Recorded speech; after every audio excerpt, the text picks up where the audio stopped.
Yeah.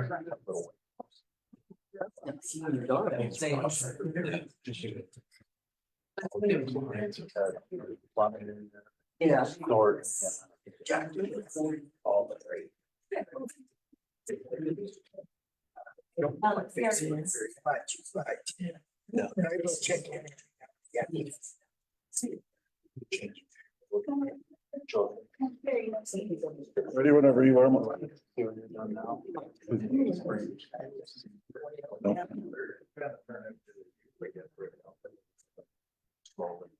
We don't have a mayor.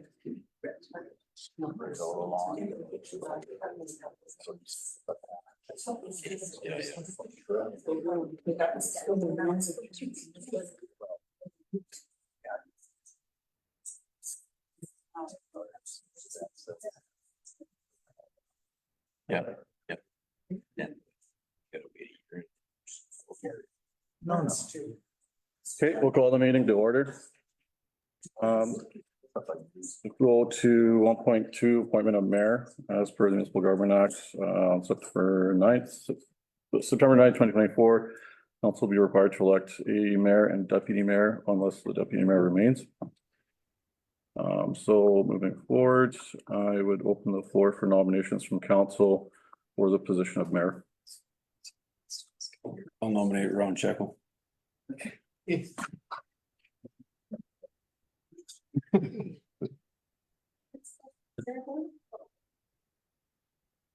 should. Everyone listening? Call for a second time for the nomination of mayor, or sorry, actually, before I do that, I have to ask Mr. Councilor Checkle, do you accept the nomination of mayor? I accept. Call for a second time nomination for the position of mayor.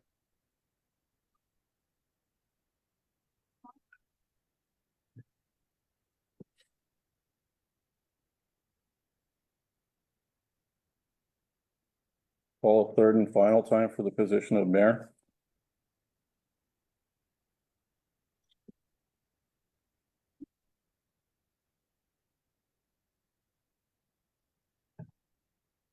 Being no further nominations, I declare Ron Checkle the new mayor of town 24-25 year. Okay, I will now move on to call for nominations for the position of deputy mayor.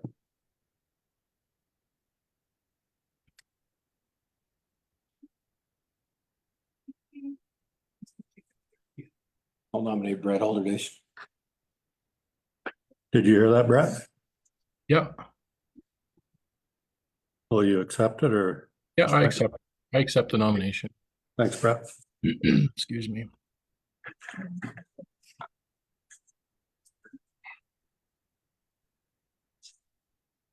Yeah, I'll call for. I can call for nominations for deputy mayor.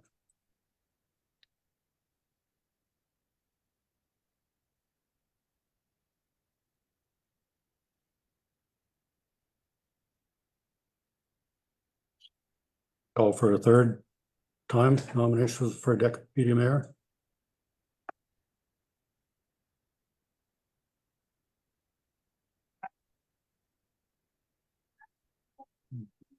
Cease.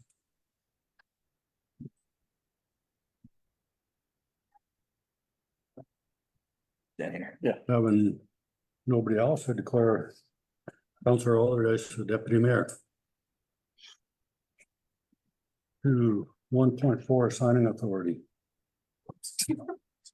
Think through.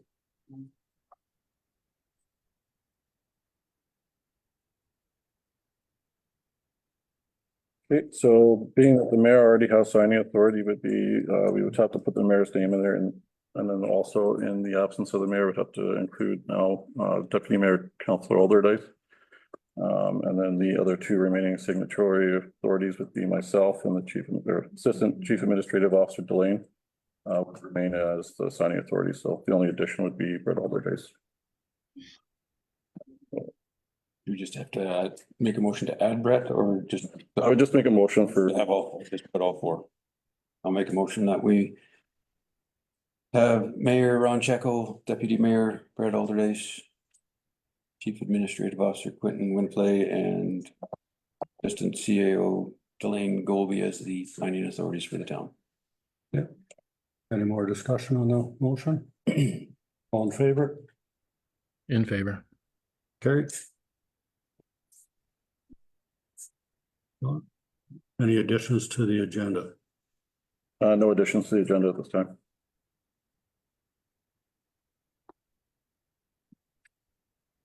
I'd entertain a motion to accept the agenda as presented.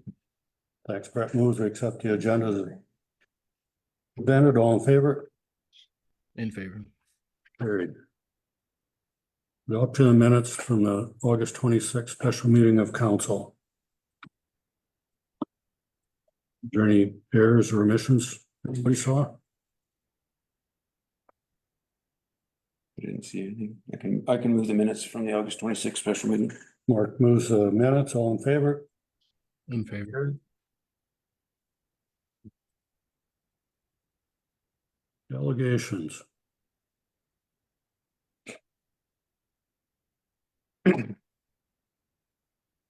read out the procedural bylaw portions and then who their I elected think you can probably do that presenter is. for delegation. Sorry. I think you should be able to do that. Okay, so as per the delegations, the only speaker and presenter tonight will be Donnie Demolition as the only recorded. That was the only person that provided me any contact information or speaking agenda items. So if you could sit at that chair there and speak to that mic there. If I can see, it's a little dim back here. But I'll take my chances. And if could ask that you council and administration could speak up a little bit because it's pretty hard to hear back here. So, thank you. Could help if people would stop talking in the back during the meeting. That would help a lot too, just saying. Okay, fair enough. All right. So I'll just. Time here. So thanks for meeting with us. I'm appearing before you this evening on behalf of many in this community to ask a few questions and offer a few comments and make a few requests, or maybe just one request. Several community members completed a survey on the state of affairs of the town in November 2023. 87% of respondents felt that this current council was not fulfilling its municipal purpose as outlined in the Municipal Government Act. Respondents were asked to comment on why they felt that way. I won't read all the comments just yet, but to review, most comments included the purchase of the food trailer as being irresponsible and unnecessary. Several were not satisfied with how council and administration communicated or interacted with the public. There was a lot of frustration regarding trying to communicate with council and the lack of encouragement from council to improve recreation facilities. Some mentioned that leaving PEPs was a bad idea, and there was a general feeling that council lacked accountability. This survey was made available to council, but there was silence. While council is not bound to respond, it is concerning that no action, verbal or otherwise, was taken. In the space of the next 8 months, there has been a continued lack of communication, accountability, and transparency from council and administration. Yours is not a volunteer position. You were elected to sit on council. You have a duty to the public. That duty is not to sit silent and not respond to this survey or any other questions from the public. Your silence only raises suspicions and speculation, assumptions, and inevitable gossip. While it is lovely to have access to council meetings online, why would you not address any comments from the public made on this platform? The comments are ignored and removed. Another concern is that the public is not brought back online after an in-camera session. Would council consider making a printed copy of the council package available to the public as it was in past years? The availability online is limited and not accessible to everyone. In the past few months, we have noticed some significant projects being introduced and started that the public is not fully aware of. Most notably, number one, Maple Leaf Green World Solar Project and the subsequent signing of a 40-year lease on the railway property with no public input. Number two, the Canada Coal Transition Initiative, CCTI something or other, but no communication to the public about what the acronym means, let alone what it is. $851,000 of federal money, our tax money, funneled back to the community, and council has not indicated what this means to the community. What is involved? Where is the business plan? Who is involved? Are we employing locals? Number three, rural renewal stream. What is it? How will this help our community? Number four, affordable housing project. In an earlier CAO report to council, it was linked to Maple Leaf Green World. I am hoping that this was a typo. What is the affordable housing project all about? Number five, excuse me? Probably affordable housing. It's kind of in the title, I would assume. Okay, Affordable I housing. guess I get 15 more seconds. All right, number five. Number five, we are questioning the decision of council to go from 7 to 5 councillors. With the recent resignation of one councillor, the decision to not hold a by-election is also concerning. Is this wise, considering 4 will now be left to handle all the duties for the next 13 months? Furthermore, with an even number, your CAO will be breaking any tie votes. Are you sure you want to go down this path? That's false. Wrong. Completely is it? false. That is wrong. You should know this, Bonnie. You were on council. Yes. Well, I didn't come here to be attacked. I just, No, a tie vote. So does not vote. A tie vote is defeated. The vote is defeated if it is tied. Go to the chair. okay, all right. You should not be talking. She's the only one that should be talking. So if you guys can't control it, you guys will all be asked to leave. And then if from there, then we'll have to continue the meeting or. Excuse me. All right, I didn't know that, so that's fine. You And I can answer understand. the question. I was just trying to answer you, sorry. Okay, I thought it was the other way around. No. Okay, anyway, okay, so now to get down to the request.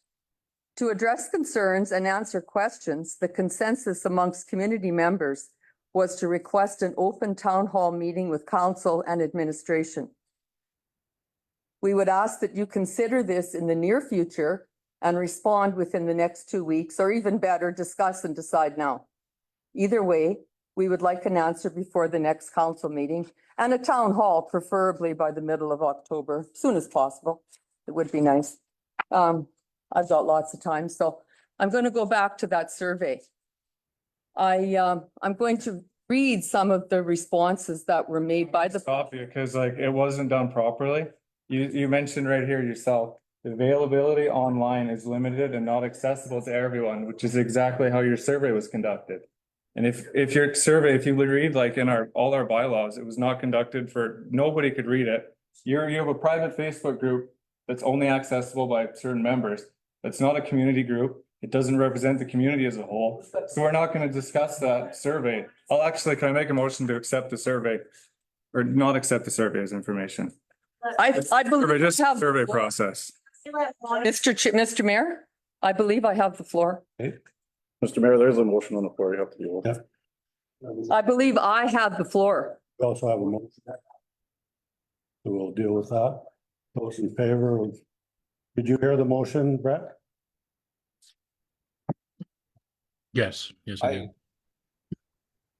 Do you have something you want to say about it, or? I never saw the survey, so I've never seen. I don't even know what it's about, so I don't wanna vote on this motion myself. I haven't seen. I've never, Guess we I'll can't just, help you. well, I'll vote on it, but it won't be, yeah. Okay. Those in favor of Cody's motion to not, We can't hear you guys. those against the motion?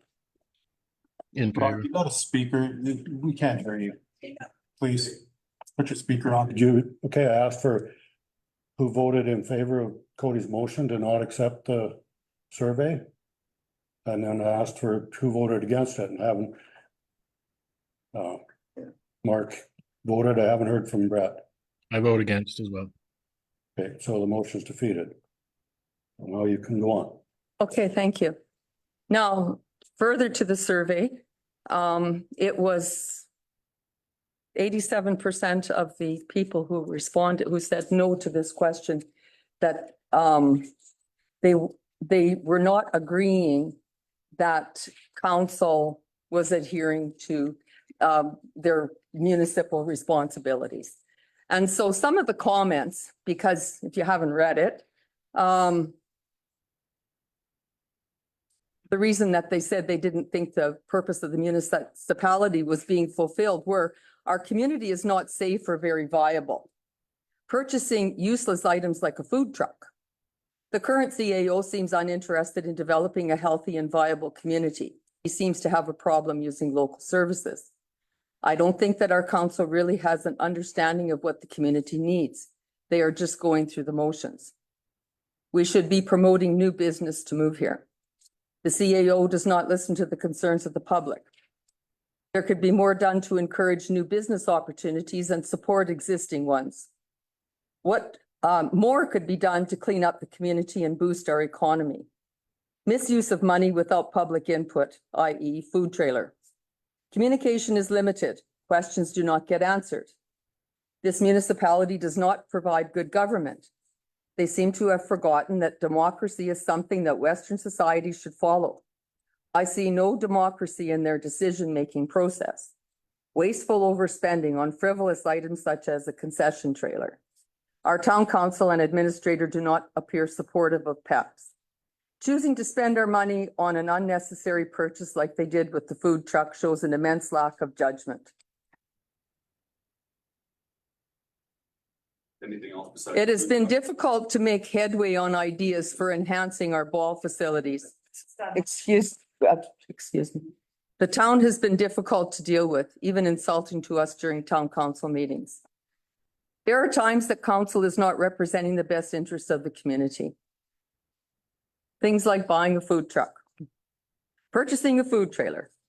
It appears that there are more personal goals, pet projects being met during council meetings than what the general public wants. Follow only the bylaws they want to follow. The CAO seems to tell council what should happen. Decisions seem predetermined. And there's more, but I'll end it there. Thanks for your time. I think that people have expressed themselves in their desire to have an open town hall with council and come prepared to ask questions and answer. It's only normal to do that. It's not a fight. And it's not a, well, I guess it is a criticism, but it is a constructive criticism. And like I said, you're not volunteers. You wanted to be on a council, people elected you, they want you to be here. And so I think they deserve to be heard. So with that, I'll end it. Thanks for meeting with us. Can I say something? Yeah. In regards to the survey, Can you speak up a little more? sorry, Hear you. in regards to the survey, can I get a copy? Because I've never seen it. I don't know what questions were asked. It's my, I really have not, I'm not on Facebook, so I've never seen anything. it wasn't just on Facebook, Mark. I think, I do believe a copy was actually submitted to your CAO. So And that would have been in November or something like that. Right now, I've never seen it. I can clarify that with the survey person who, I never saw it, so I don't know what anything's about on it. I Mhm. don't know what the questions were, so. All town residents that filled it out, or is there like yeah, anybody who wanted to fill it out could fill it out. people from Edmonton or Red Deer don't live here anymore could have filled it out too? Well, That's real, that's pretty well, relevant. maybe they could have, but what's your point? It's quite relevant. So you don't, It was just a starting point, and it's proof that this town. How many people filled it out? How many people?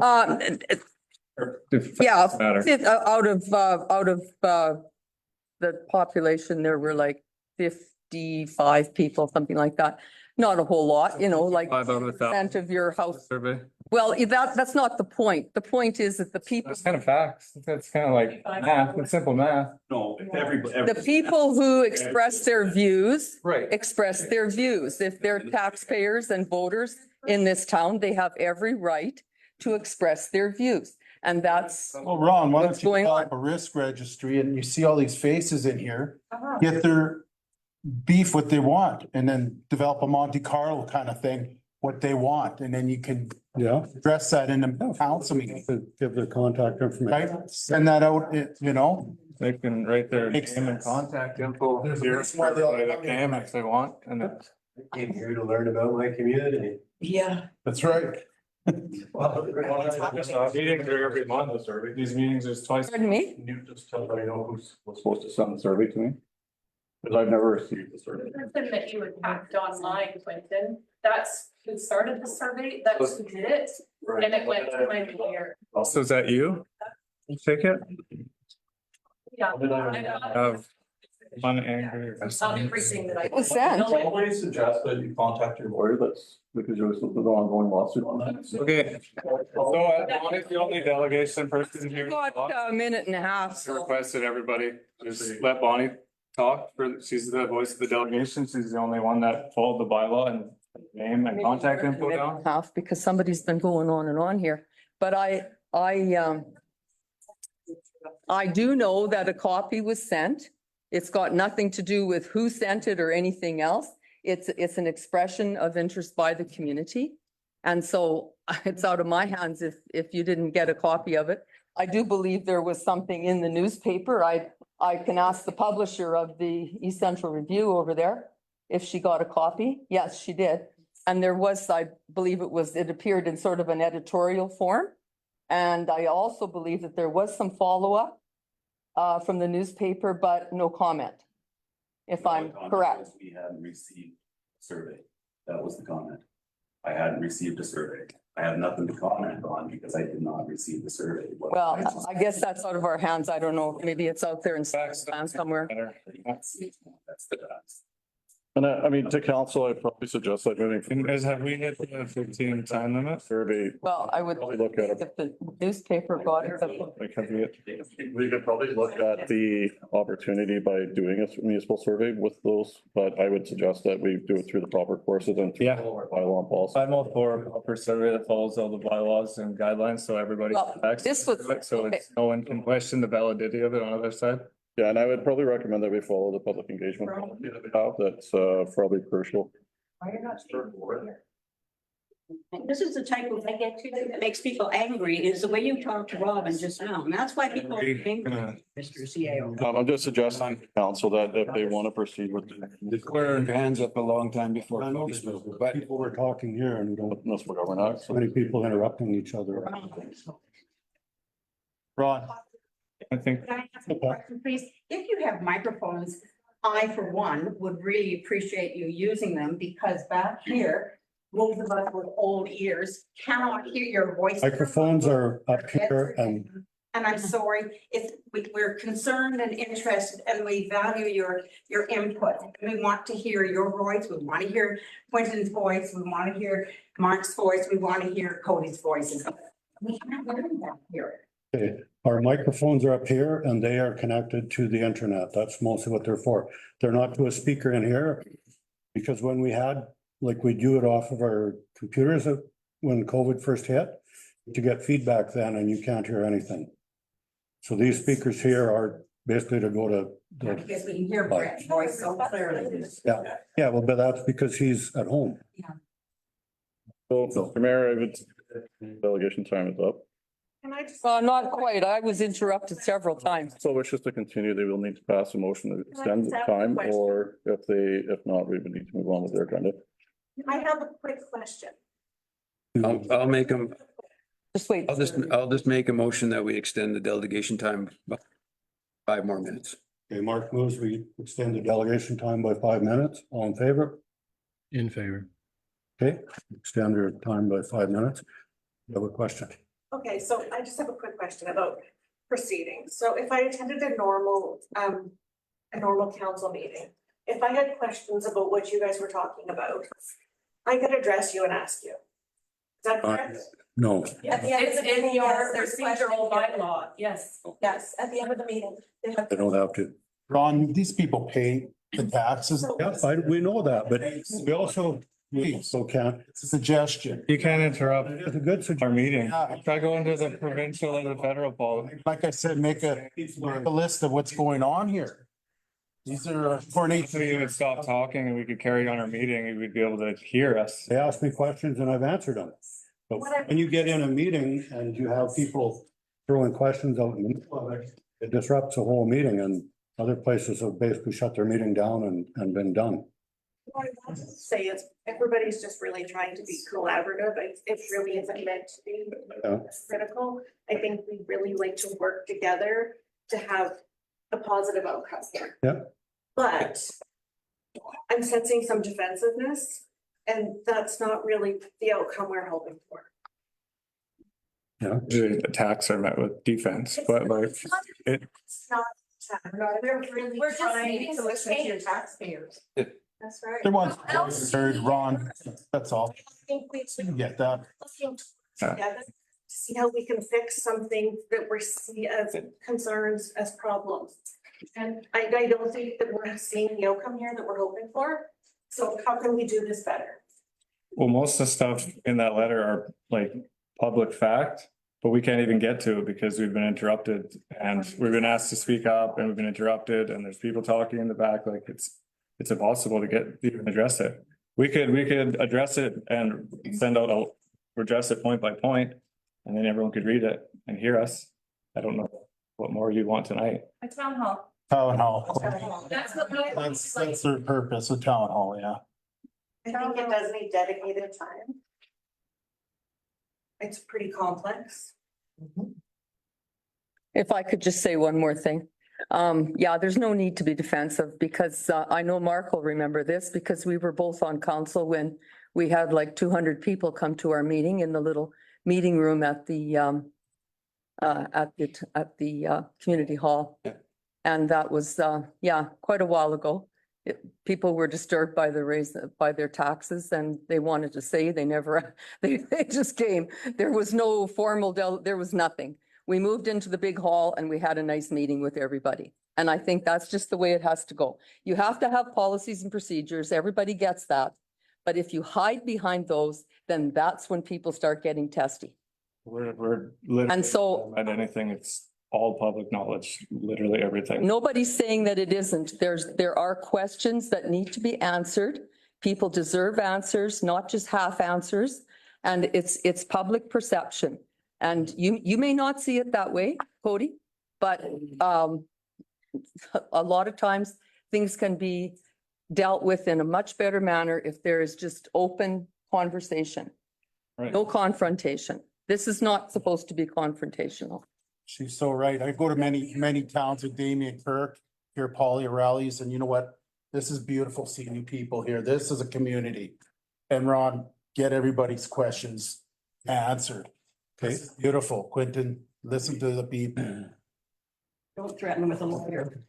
We have two of these meetings every month and nobody's ever shown up ever. And then one of the private Facebook groups posts a thing tonight for everyone to show up and storm the meeting, and now everyone shows up. Well, you know what, Cody, you got the Take wrong, advantage of it, you, Cody. you've totally got the wrong Don't perception take of it the the whole wrong thing. way. Everyone's seen Storming anything. Go. the messages, it's fine. Please. Like, every meeting's open to the public, for everyone to show up. Every single meeting has always been open to the public, always has been, always will be. They're all on Facebook. So for us to say and attack us and say we're hiding behind stuff, and it's. Well, what you have nothing to be afraid of. I mean, That's how you look No. at it, Cody. Hey, it's all how you look at it. Ron, go ahead. Got some answers to your questions of your letter. Hmm. I think we've talked about the survey enough. No, Yeah. this and that. Your time's up. Solar project out here that a company approached us, and we thought that looks like a good way to maybe make 250 or more thousand a year in taxes. Not sure if it's even gonna go, but we're kind of think if it does, it'll be a good thing. The CCTIF, I'm not even sure what all the acronyms about, but that happened when the federal government closed They threatened to close the coal generation of electricity. They gave money, Coronation, Castor, Halkirk, County of Painter, County of Flagstaff, Town of Forestburg and Village of Heisler went together for, and they got money and they set up two, they call them brick centers, one in Castor, one in Forestburg, and it was to help people if they got laid off right away. They would have all the information there, whatever government department they needed to get to would be right there. As then COVID hit and they still had them open for that project. The people didn't get laid off like we were afraid they were going to when they first brought that out. And then after they come up with this project where you could get money to revitalize your community. And it was, Quentin worked really hard on getting that through because the federal government is not easy. It's not like they say, this is the parameters and you put in and you can do. They say, this is the parameters and you put in and then it's, well, that's not really quite right. And then it changes and it worked out. And what we settled with was to renovate 3 of the old buildings on Royal Street and put businesses in them, which we think would be a real boost to our main street there. Yes, we'll still have the old co-op store and the TD Bank. We're working on those, but that's what we put that in for. As of right now, I think we can say that we have cleaned out any asbestos or other stuff that's there. And it's ready for, you know, making a plan as to what we're. They're not even wearing, they're wearing masks around their neck and suited Well, up. it's not up to us. It's not up to us. With blades. Hey, No, but. it's now my turn to talk. And My turn to talk. I didn't talk when everybody else was talking. I would ask you to be quiet.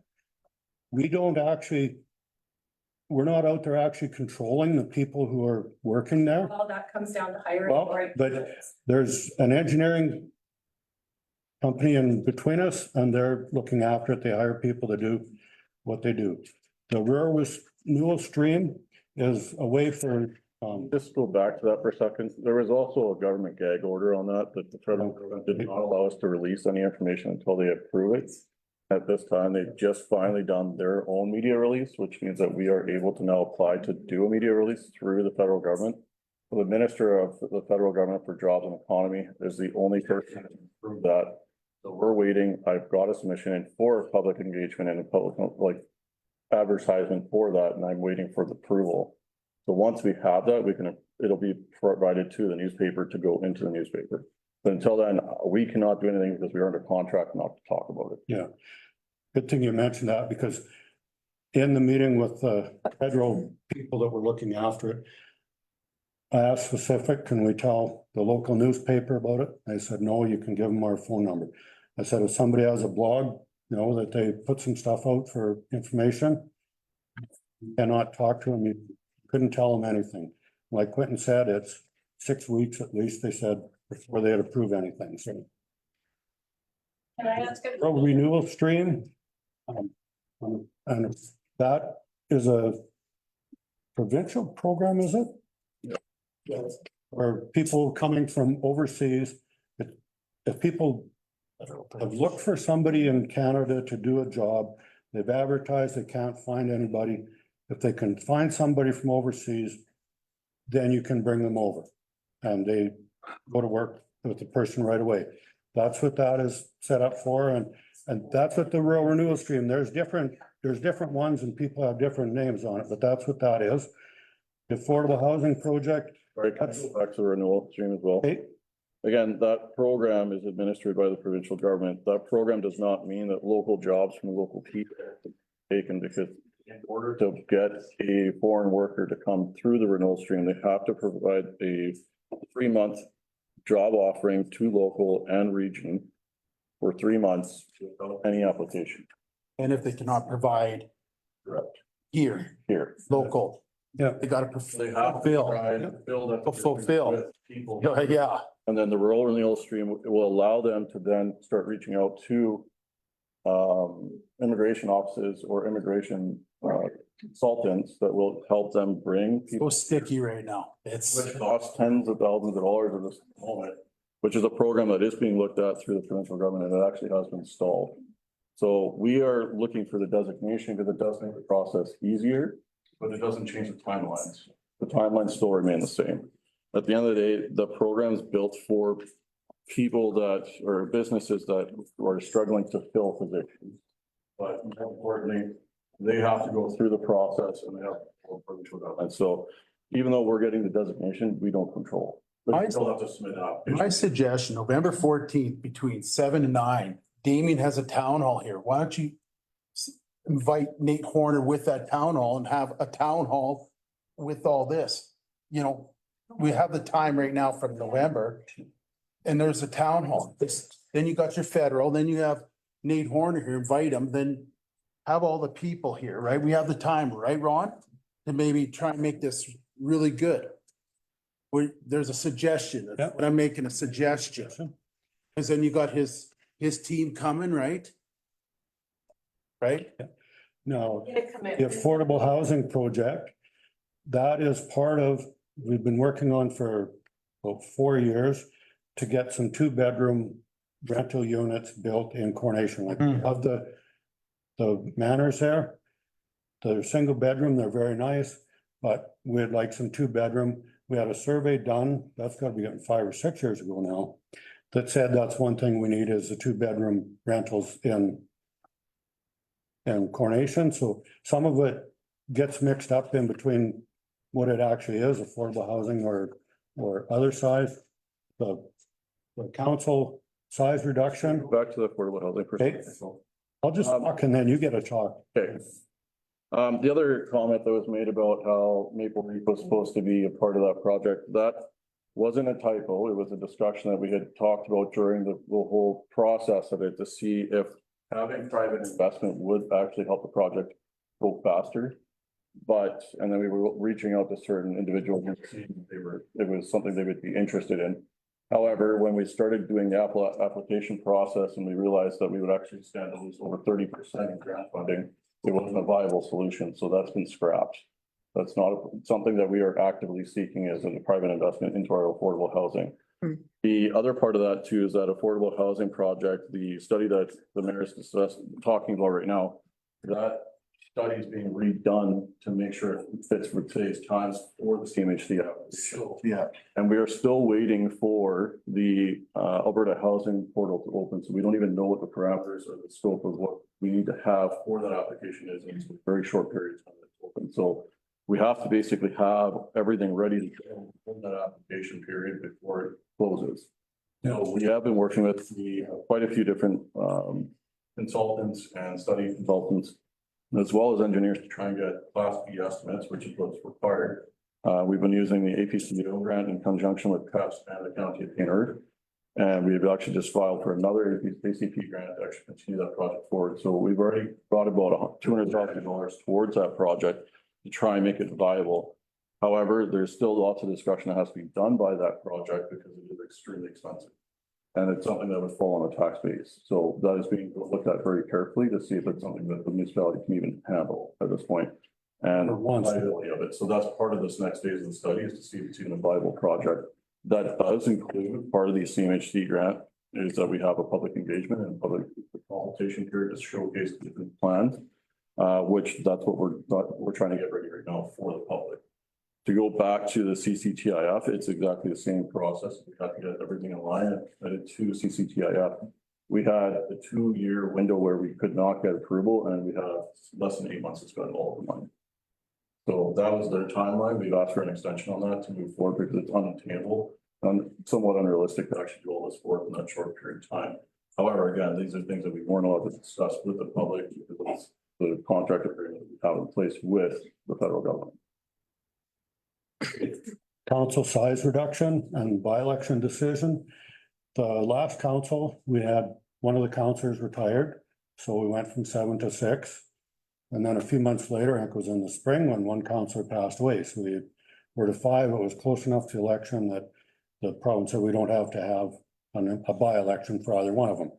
And we found with the 5 of us, it was not too bad for us to handle the boards that we had and the stuff we were on. No, we had one councillor quit in this term and we had a by-election and went back up to 5. Now we've had Counselor quit, unfortunately, and we haven't made a decision on that.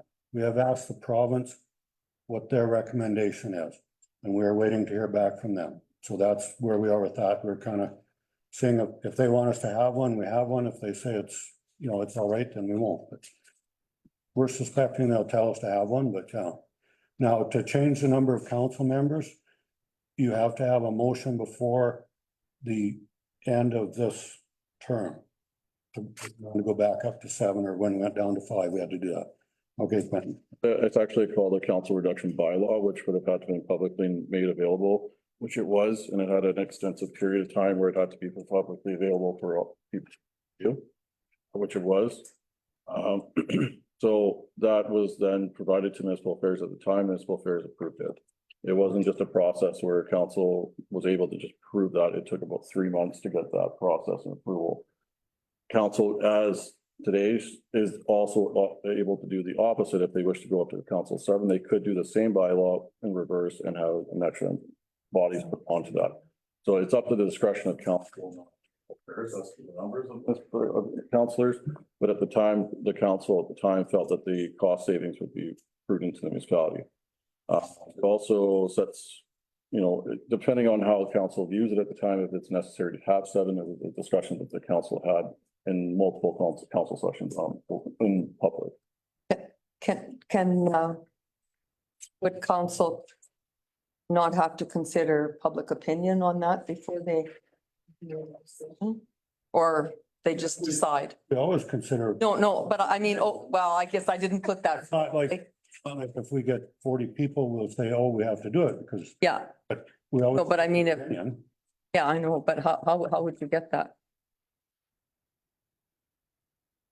I mean, How do you do your public consultations?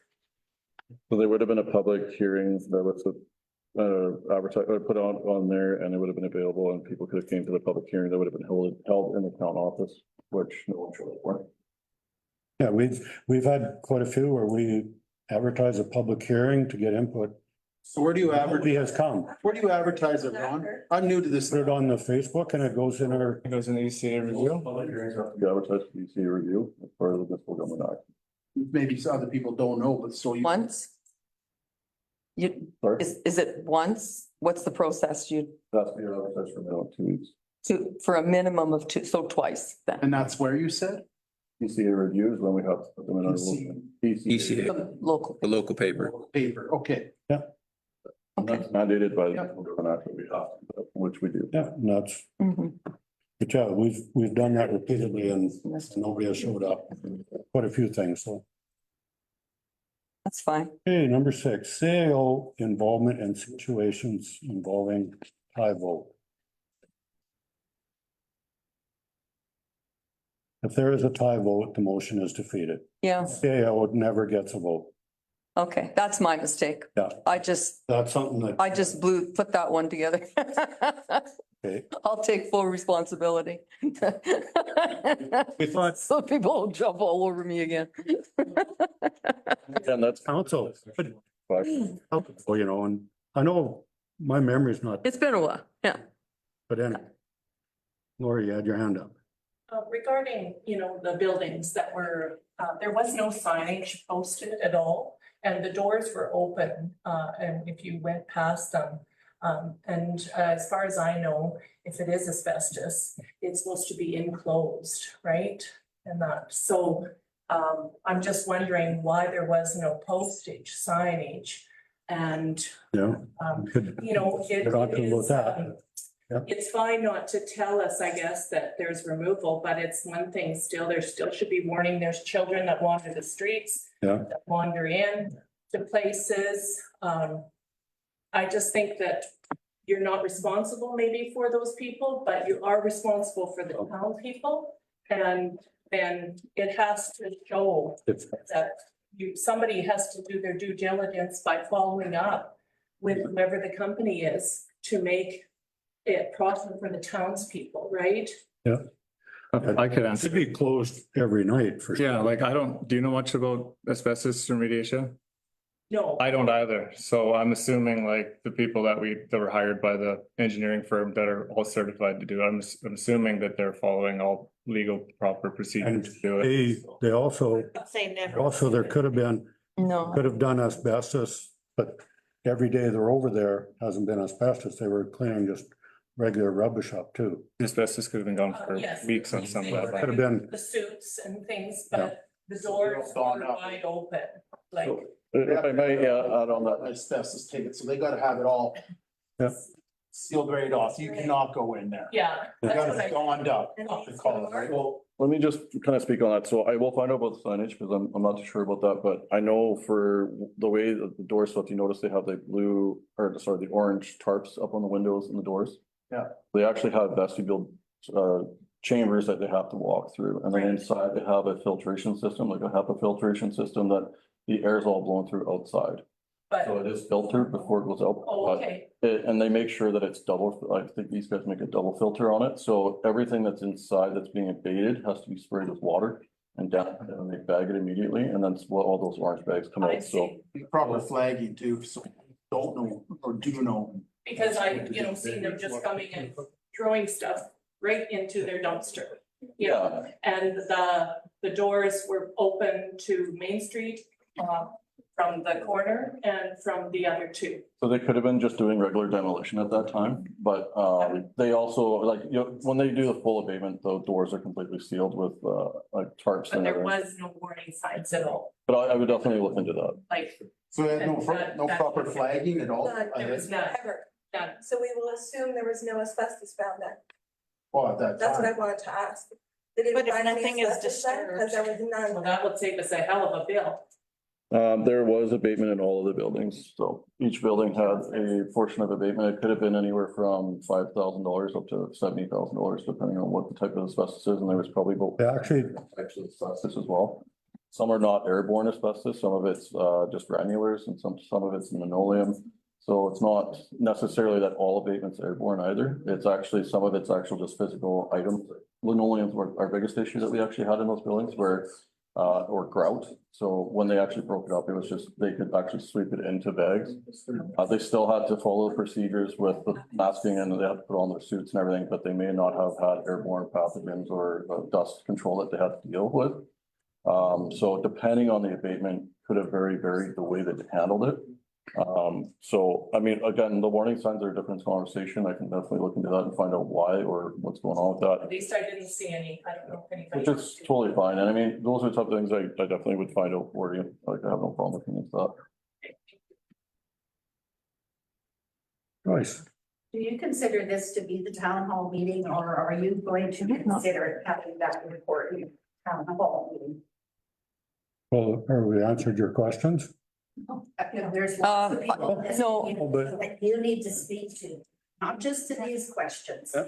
Yeah, thank you for actually going over them because I really wasn't expecting that. Yeah. it's I nice. thought that, Pretty transparent. we would just come and And present, present our questions and, concerns. Yeah. And then the rest is up to the community to show up for a town hall and come prepared with their questions. And, then you would have more time to answer, and I'm sure there'd be a lot more. So yeah, that's the whole goal, is to request a town hall in the near future. September is actually fairly busy with all our boards coming back and stuff like. Oh, yeah. It may be harder to find a time when we could all do it if we go that way, but yeah. I would just add that the office here, when we are available, you can always email or call. We will help as much as possible with any of the questions. And as far as things go, I've always answered questions, so I'm not too sure if something's not getting answered or not, then maybe just reach out to me further. But as far as things go, I've always answered back as best as I can within as timely as I could. So obviously things are busy. We only have 4 staff in here. Up until this last year, we only had 3 staff in the office, so it is very challenging to try and do all of our day-to-day operation tasks as well as the managerial portion and still do all the research on the side, but we do try and make sure that we do the best we can and not there's any, but my door has always been open and I'll leave it at that. Okay, so if we could ask within the next 2 weeks for your decision and leave it at This that. council and next council will have a decision for you and let you know. Absolutely. And it'll be in our minutes, so. I'm done. And that is one thing you had mentioned about us going in camera. Of course, you know, nobody else can know what is talked about in camera. Mhm. Usually when we come out of camera, we probably don't put it back up on Facebook because we make a motion and go back in. Because they have, provinces told us, they used to go in camera and talk about a whole bunch of issues. They said, no, do one at a time. So. Oh, so you But all you would, only talk about one thing and then, And you gotta come back out, Yeah. then go back in and then come. oh, out. can you not make your own rules about that? No, no, that's the no, problem. new MGA. Yeah. Is, yeah. Castamere tried doing their own rules, Oh, just serious. So I went down there, eh? Yeah, no. but no, that, and so if you check on our minutes. Whatever. Yeah, but what my point was, yeah, like when you're online, you're just, the meeting is over if you go in camera. Yeah, and, That's it. and that's it. We do Yeah. an issue, we come out, we go back in, do another issue, come out. When we're done issues, we come out, like we make a motion, come out, make a motion, and then it's, meeting's done. We could consider when we're done all of the, if there's only one item or if there's three at the end, coming back and just saying what motions we made, if any were made too. So, but that's something we can definitely look at changing for sure. Yeah. That's a simple fix, Yeah, I'm not opposed to that at all. but. Yeah. But I thank you everyone Any for more coming. questions? Thank you. Thanks for listening. And no, That's discussion, I'm staying.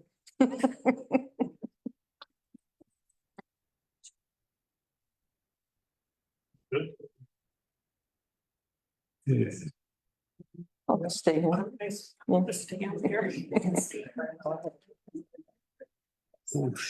This is not. And wait, I mean, I don't know.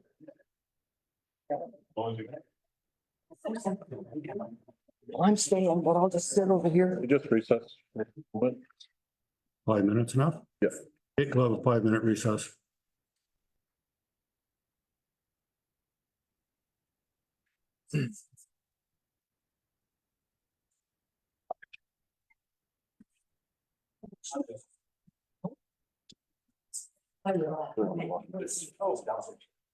Because I would want to do with that. I couldn't, so I guess I give you a picture, it's from the panel.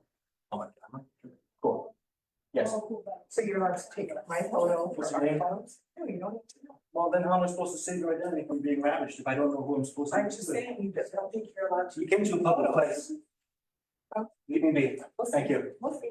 Oh, don't threaten me, lady. You don't want none of this.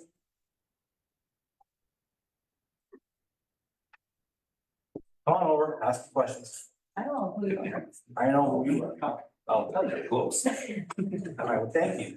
Exercise your discretion in publishing the raw emotion of public sentiment. I'm just over here, so you're. I don't know how you want me to. Bring me your card, please.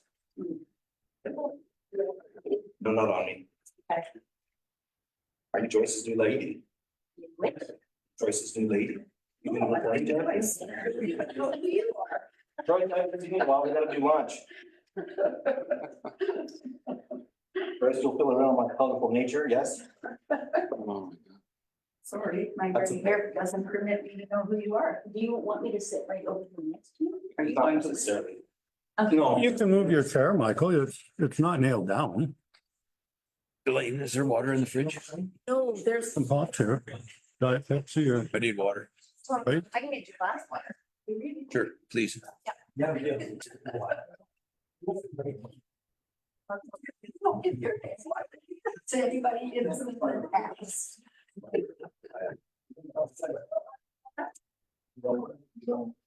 I'm not giving her names. You don't, she doesn't tell you your name. I'm certainly not giving out names. But I'd like to know who you are. I bet you would. You can call me on Friday. I work at the county painter. We'll do the interview then. The county painter?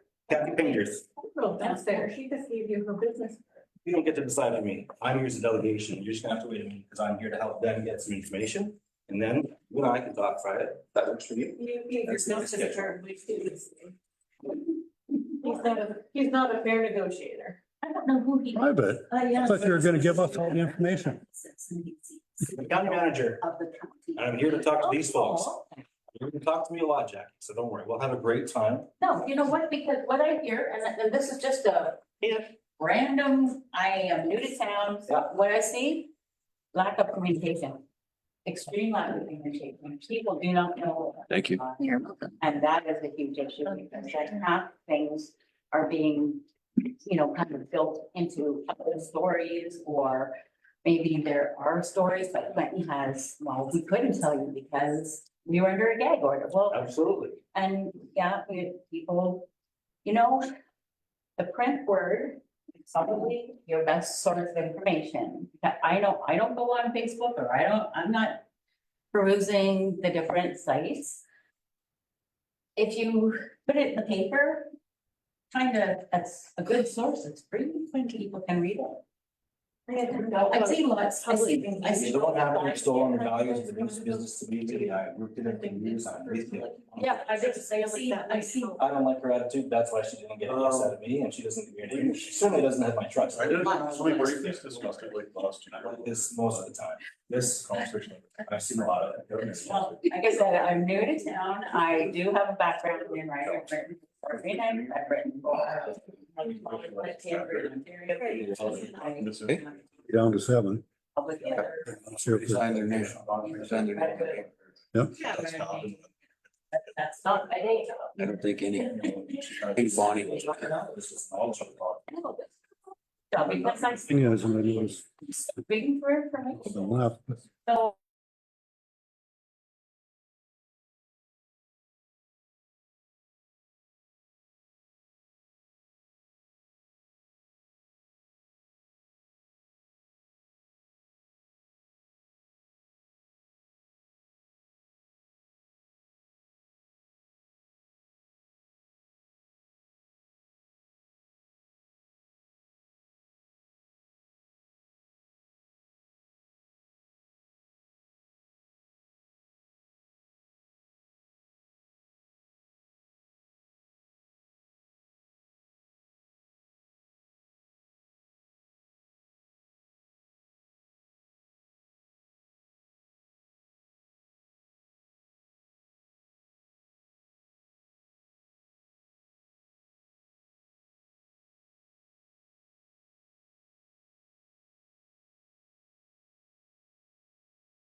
Whole business, 8.1, membership in Penrith Economic Partnership.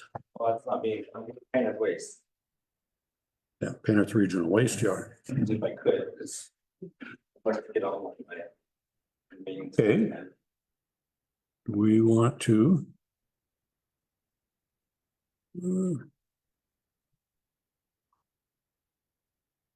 8.3.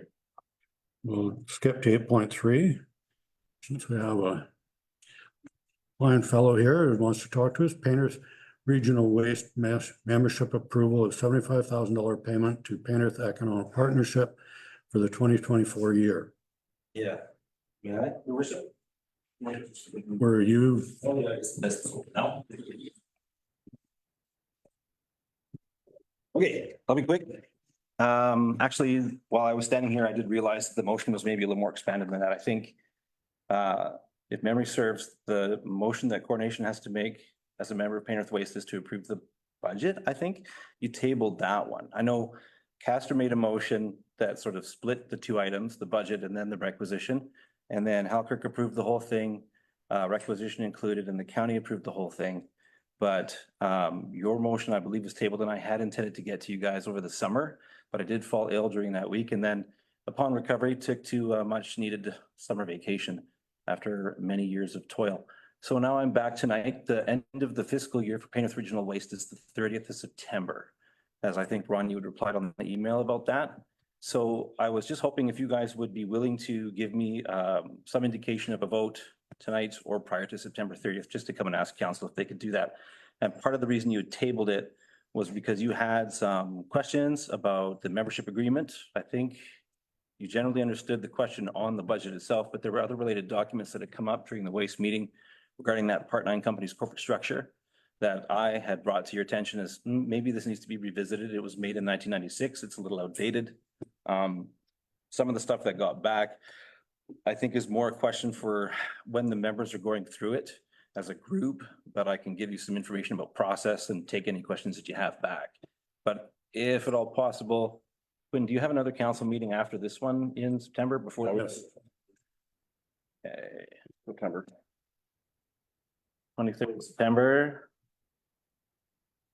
Yeah, that's cutting it fine, but even if you could have a vote for me, yes or no, one way or the other on the budget and the requisition for Penrith Waste to pay out, that would be great, because then I can at least let my board members know on the 30th, which is the last fiscal day of the year for that, and then I can have that figured out and off my books.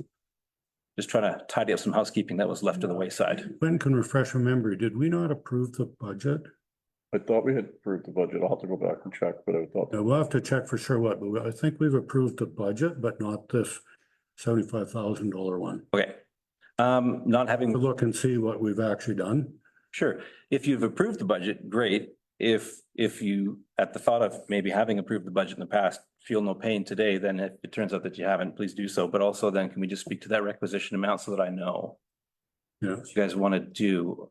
Generally speaking, you could put it all into one motion, right? So if someone wants to let me know. But we don't want to have a 24. motion conflicting with a previous motion. Pardon me? If we put it all together now and have a Amended. motion, and we already have a motion approving something, wouldn't they be conflicting?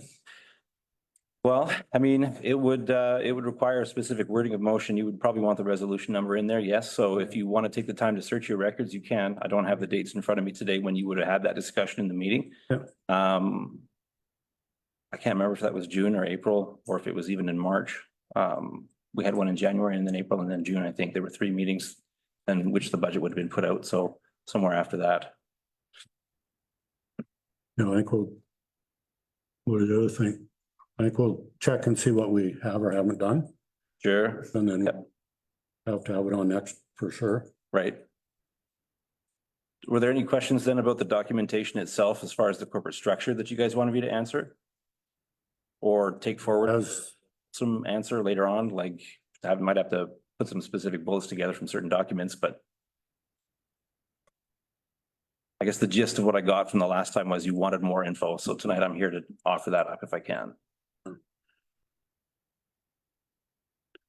the old bylaws actually were very well at protecting the member municipalities Mhm. from, say, if the PEP's board decided to do something, you know, because they had a say in basically approving it all.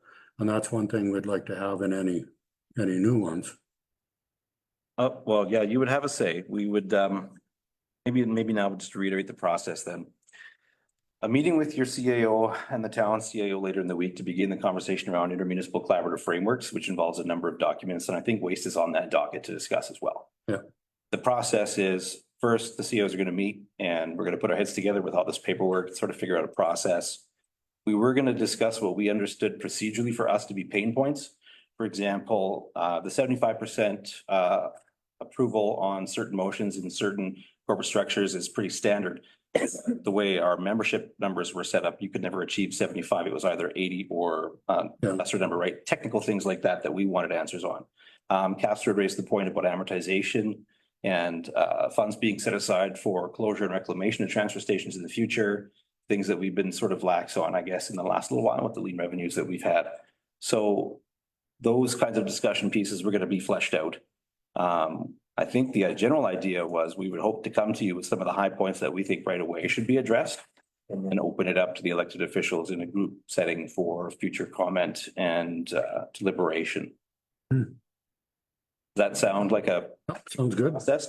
Rather than having coordination nitpick its pieces with me here today and then me bringing you back, I think No, that process might work a little more smoothly. Speaking in process is important to people tonight, right? So.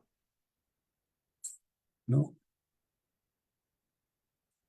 Does anybody have any more questions or? No. I don't. So just Mike, just for clarification, the budget itself was passed, I believe, we're gonna double check that, but I'm pretty sure the budget was passed Okay. by this council.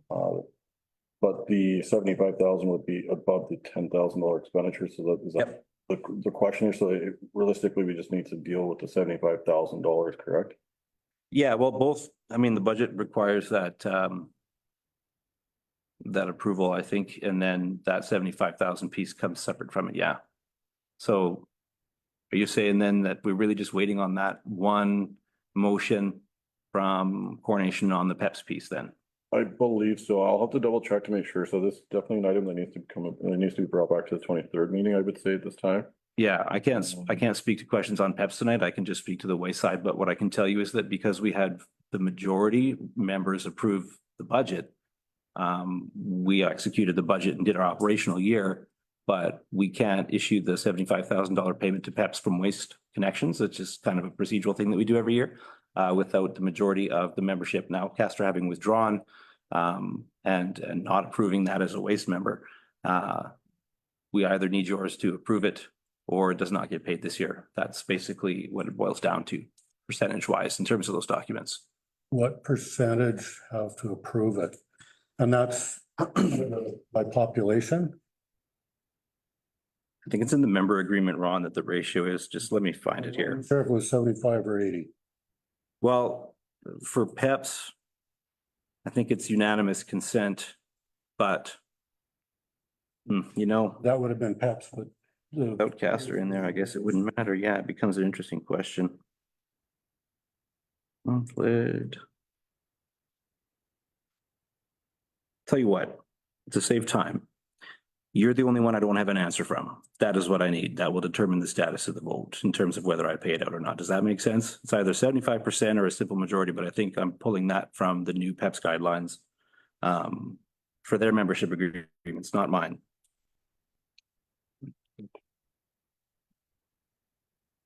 Less than 80%. Well, that's member advances, 30 days.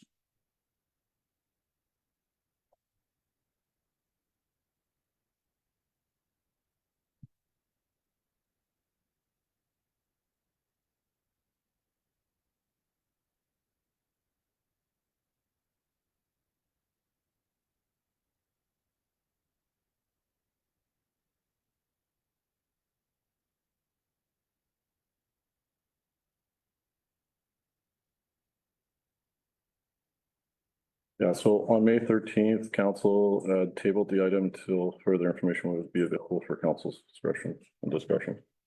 And Quentin, that was the entire thing or just the PEPS piece? Okay, so my initial memory was correct. Well, that's comforting to me, at least I'm not going totally crazy. No, so the budget was not approved and the $75,000 was not approved. But I think at the time, council had discussed whether if approving the budget would allow the 75,000 to be spent on PEPs before they had decided what the intent with PEPs would be. And that I think council at the time had requested that Mr. Simpson attend the meeting to answer questions related to those, to make sure that the information was provided accurately.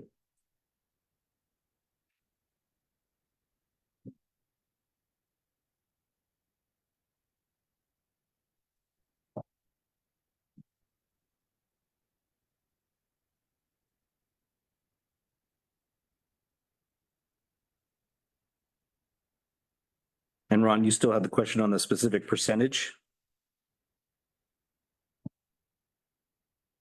I think it just doesn't fly as far as the PEPs requisition goes without that. I did have the majority of members approving the budget, so I've expensed that and done the operating for the waste transfer sites this year. So what, you gotta refresh my memory because this was a while ago. Yeah.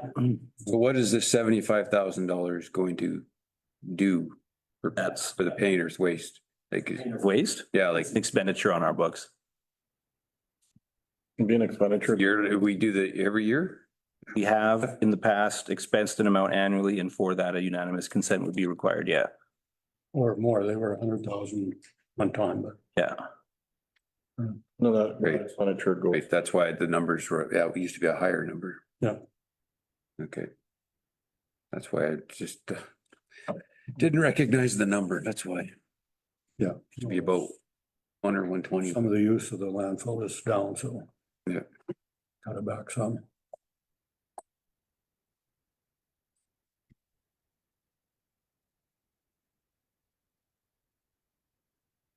So I guess for just curiosity, does this 75,000 put Painter Regional Waste in a position for next year that it may be shortfall? Without having all the revenue information in from this operating year, it'd be hard to tell you what next year's budget is going to look like, but we balanced a budget which included that amount. So we wouldn't be in a deficit position this year in our budget. It was included in the budget that was approved by the board members of Paint Earth Waste. And then it was approved by the Village of Halkirk and the County of Paint Earth. It was not approved PEP's piece by Castor, and Coronation has yet to approve or disapprove of the budget and that requisition separate from the budget specifically. So you can either approve the budget and everything in it, like the county has done and Halkirk's done, or you can go a different route as others have done. I think would generally be the way to describe the situation as it sits now. And if they don't approve the 75,000, what kind of implications does that cause? To whom? The Painter Regional Waste. The money would remain in our bank account. We would not expense it. Just puts Painter's Waste in a shortfall. We wouldn't be in a shortfall having expensed it if we passed a non-deficit budget, right? Like still budgeted for that. We're balancing our budget every year from reserve transfers at the moment because of low tipping fee revenues, right? That's the economy we're in. It's life, but So with the transfer stations, like what kind of costs are they costing us money at the transfer stations, or like should we be charging some sort of fees for certain disposals at the transfer stations? well, the setting of fees is the prerogative of the board. You have a member on there who makes that call for you. In general, I would say that at some point, the question of revenue becomes important for waste. Yes. I don't think we're there this year.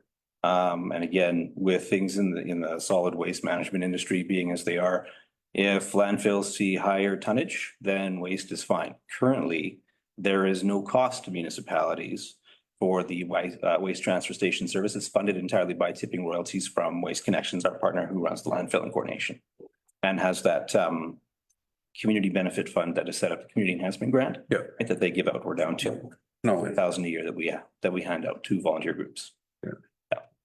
Yeah, I'm just worried about, like you say, the lower tipping volumes that we keep seeing. We have seen that the past couple of years.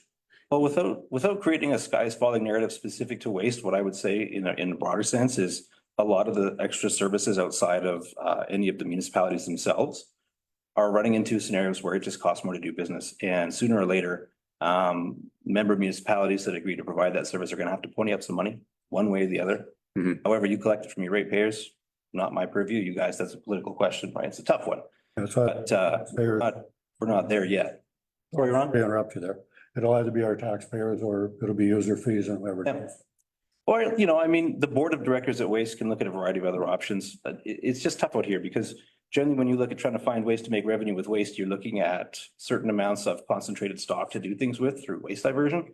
And we've generally received a pretty, I'll call it limp stock at the landfill. It's been picked through, it's been sorted, it's been combed, the metal's out, you know. It's mostly just the mush that gets. All the valuable stuff Yeah, picked out. yeah, well before it gets all the way to coordination from one of the major cities, right? So. Yeah. Revenue's tough, but it's not as though it would be impossible with some creative thinking.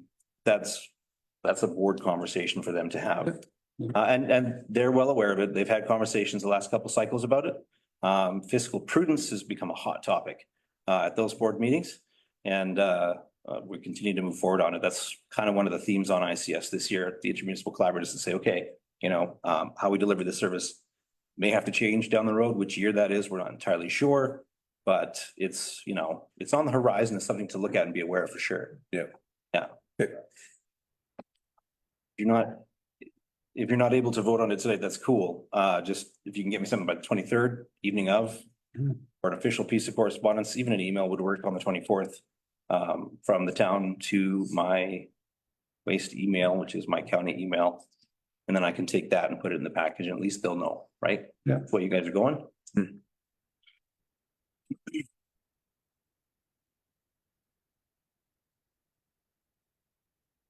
Do you want to vote on it or do you want to take it as information? Well, let's just take it as info for now and because we got to deal with the budget so we can do it all in one. Yeah. I think is probably easier. And So I can make a motion just to take, have it on our next meeting. I can make a motion to have it tabled and then bring it back for the next meeting. And we have to make a decision. Councillor Sloan made a motion to table it and bring it back to the next meeting. More information, all in favor? In favor. Carried. Okay. Now we can go back to 8.1. Thank you, council. Good to have. Mike.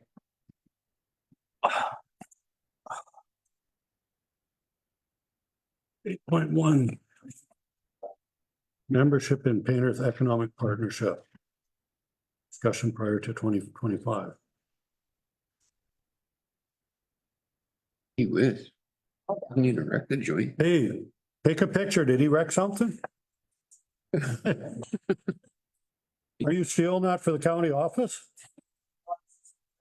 Okay, thanks. Drive safe. Okay, so 8.1, council had requested that I bring this back for discussion to begin discussions on the Palace or Paint Earth Economic Partnership for the 2025 year. As council had only approved for the 2024 year and decided, had requested to start early discussions before interim budget to proceed with either being in the Paint Earth Economic Partnership or to be removed from the Paint Earth Economic Partnership. I will. As I read this again, all your acronyms are wrong. You got to put the S on the end of it. It's PEPS. Yeah, sorry. I can always forget about the society part. Yeah, because there's another one that is PEP. Yeah. There's way too many acronyms around to get them mixed up. Now, as I understand from when we discussed it last year, we'd have till the end of November to decide. Correct. Yeah. But I think council had wanted to have it a little bit earlier, just so Yeah, have we weren't rushed to. some discussion on it.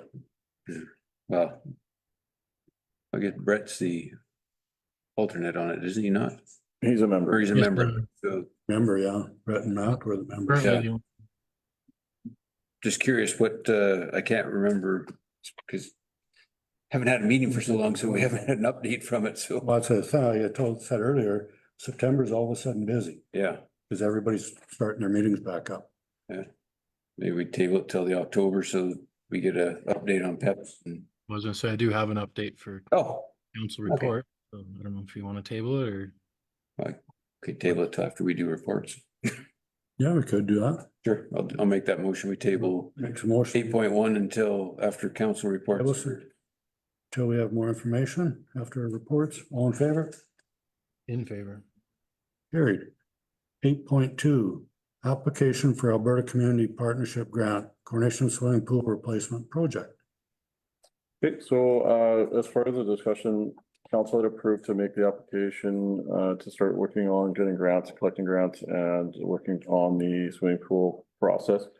So the APCO requires a specific motion for council to move forward. The County of Prairie North has already provided their portion of the grant support, so it'd just be up to council to approve the partnership application for up to 200,000 through the APC Alberta Community Partnership Grant for the construction of a new swimming pool. So this funding would only be used for the designs and the implementation portions. As we had with the previous delegation in July, we're informed that it would be about $100,000 to have that conversation with the swimming pool company itself. This would still require the municipality, I'll make it very clear that the municipality still needs to tender this out through the Alberta Purchasing Connect. So it will have to go provincially wide before we can choose a swimming pool construction company and see what other companies are able to bid on this. As it is it's over $1 million project, so it will need to be provincially broadcasted before council can make a decision on who to go with. But the ACP grant will help ensure that we have that completed and all the feasibility portion of that done correctly. What kind of grants are? I guess we probably won't know till spring, but what kind of grants were out there this year for capital construction on facilities like this? The Green Initiative was the only one that I could find that would help in these situations, but it was the one that council had applied for the arena and was denied on. And it requires a lot of very technical engineering discussions and drawings and information that we didn't access. And I would assume it'd be the same steps for the swimming pool as well. That and then the increase in energy efficiency would be really challenging without really going to a complete new build for our swimming pool because of the way it's designed and the age.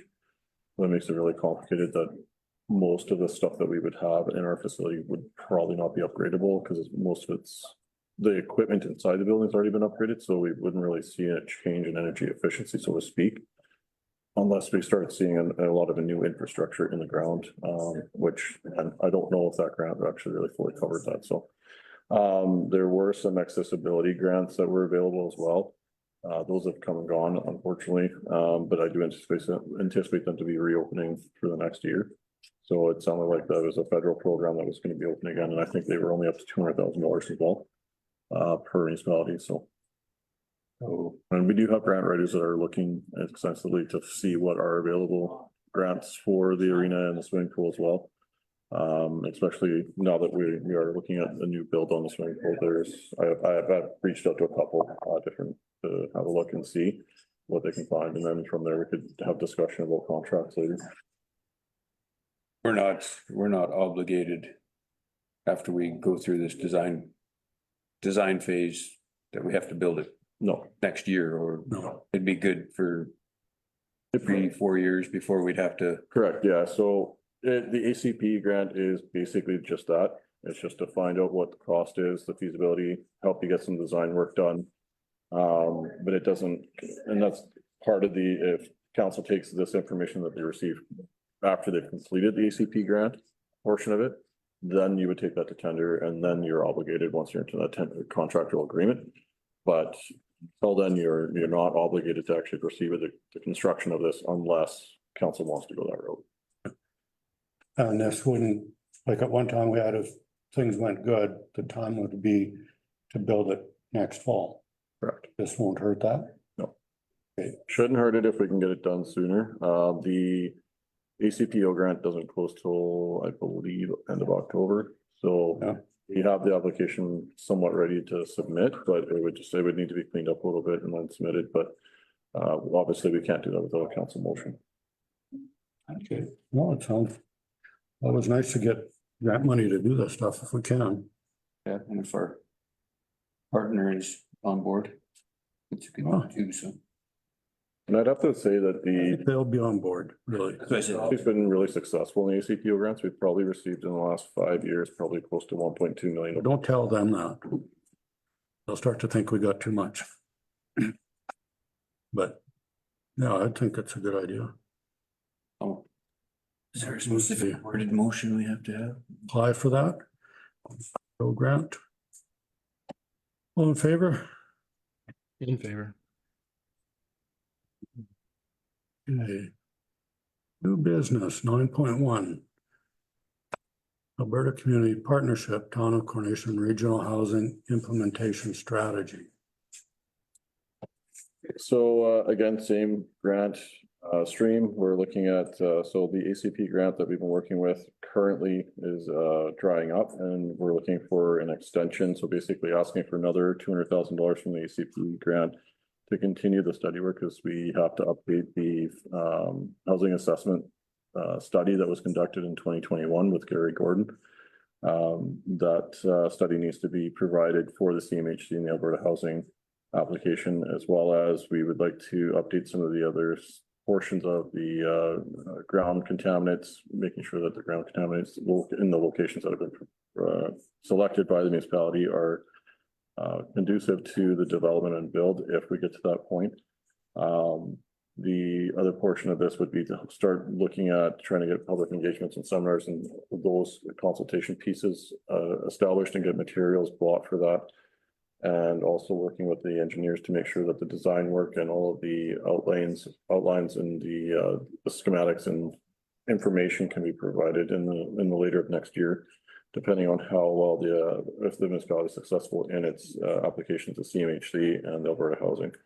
I believe it's called Alberta Housing, but I've also heard it change the name, so I'm not too sure what the new grant stream name is going to be, but At the time you figure out who they are, they change their name. yeah. So But having those surveys and stuff done ahead of time really helps.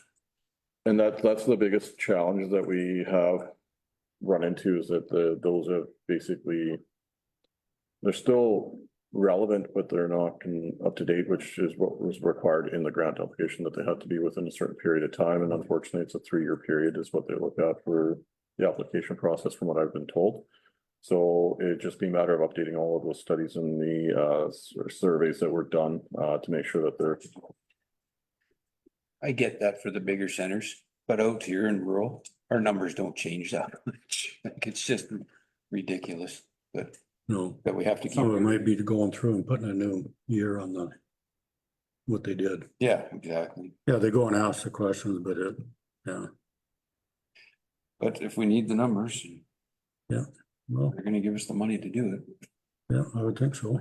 So it's a motion for an extension, but or do We have to consider it as an application, so it'd be the motion there that I provided there, that the Town of Cornation supports the submission of the 2024-25 Alberta Community Partnership Grant application in support of the Regional Housing Implementation Strategy project, and is prepared to manage the grant project and related to compliance requirements.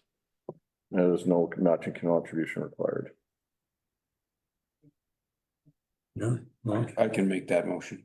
Mark makes that motion. All in favor? In favor. Carried. 9.2, natural gas franchise fee estimate for 2025 Town of Cornation. Okay, so as every year, this is the same franchise agreement that's being provided to the Town of Cornation, requesting that if council wishes to increase or decrease or whatever it seems to feel fit at the time with the application, that we will need to submit a request to the GACO franchise agreement, as well as the AEB, or sorry, the AUC. The deadline for this is October 15th. So basically, in the past, council has stayed course with the same percentage and hasn't increased it since I've been here. And it remains at 10.05%.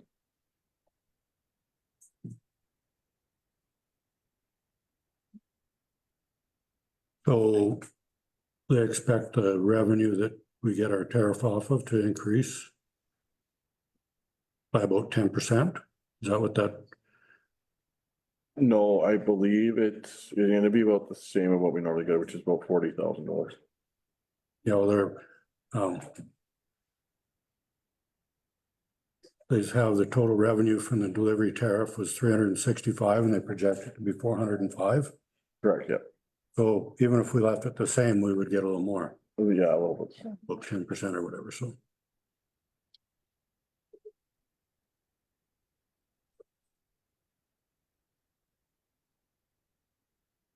That kind of a common percentage that most municipalities go with, or The How do- town of Coronation's actually on the lower end of the spectrum. Other municipalities are a little bit higher, from what I've researched. And I won't name drop anyone because I don't want to get in trouble, but the town of Coronation is on the lower end of the spectrum. We aren't the lowest, I wouldn't say, but we are definitely in the lower percentile. Like we say, though, there's only one taxpayer. I was gonna say, to raise it, it's coming out of all of our pockets again. You know, and if even leaving it the same percent, if we get a little more, that probably is. I can comfortably say most other municipalities that I did research closer to the Highway 2 are looking more at the $100,000 revenue stream. They got a lot more of other things closer to Highway 2 too. So I would say that We should change some signs. On Google and change it. Highway 2 to Coronation.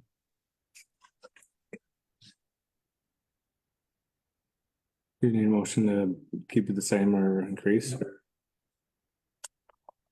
Make a motion, we keep it the same. Okay, Cody moves, we keep the same percentage. All in favor? In favor. Carried. 9.3 Municipal Cat Care and Management Project, Town of Coronation. no, our bylaw officer has worked extensively to get this program. It's taken us about over 8 years to get approved into the program and get it up and running. And I give it to the bylaw officer. She's made it to actually come through this year.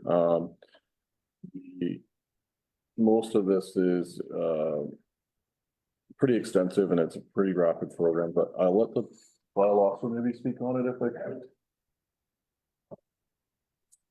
could. Just because she has a bit more details down pat on this, and then with the required motions on this, if council wish to move forward on it, would have to be very specific, so. Okay, well, the cat task force, RJ Ballard, I've been trying to get a hold of, trying to get him and his task force to come into town to help us with the overpopulation of cats, kittens. And he finally reached out and he got back to me that he's available on one weekend. They'll come in, they'll spay, they'll neuter, they'll vaccinate up to 150. 150, thank you. I just didn't want to misquote that number. 150 cats. They'll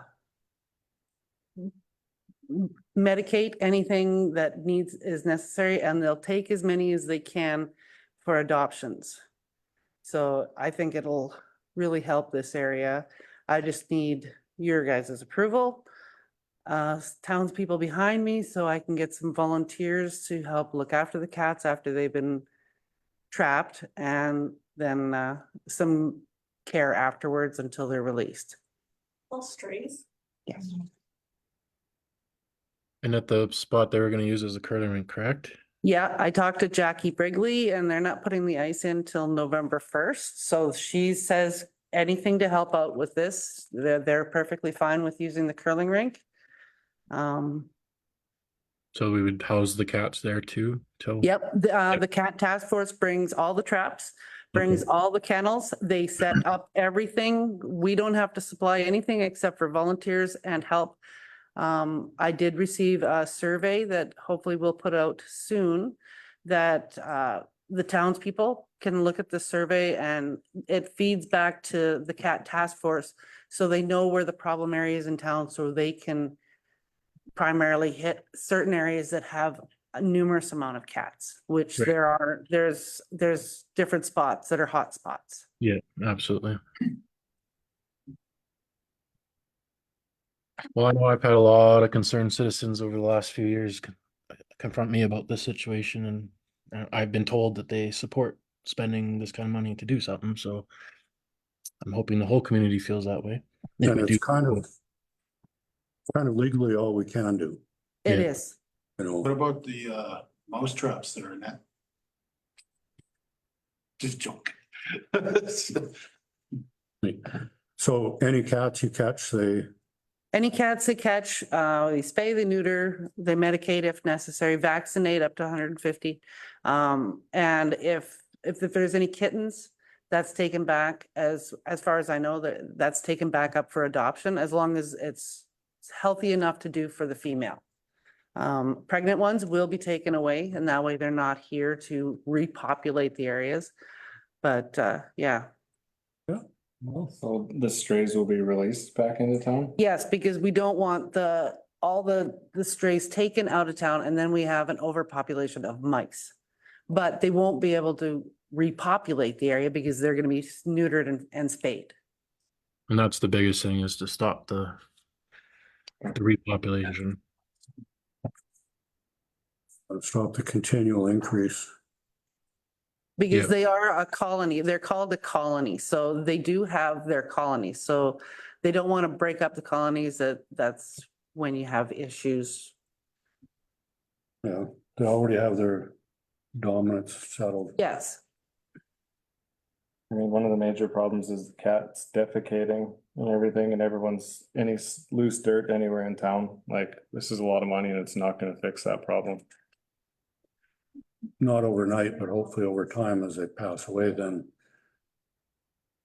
we can quit having more to replace them. Yeah, I guess it'll help.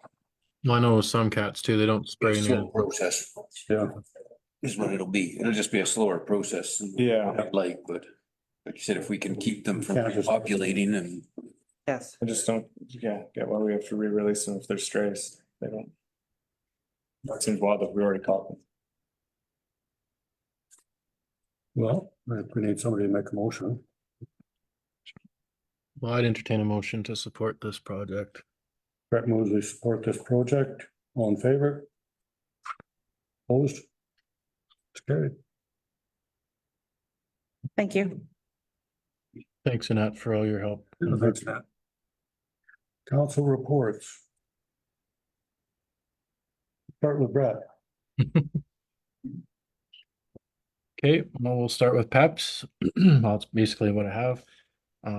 We met last Wednesday.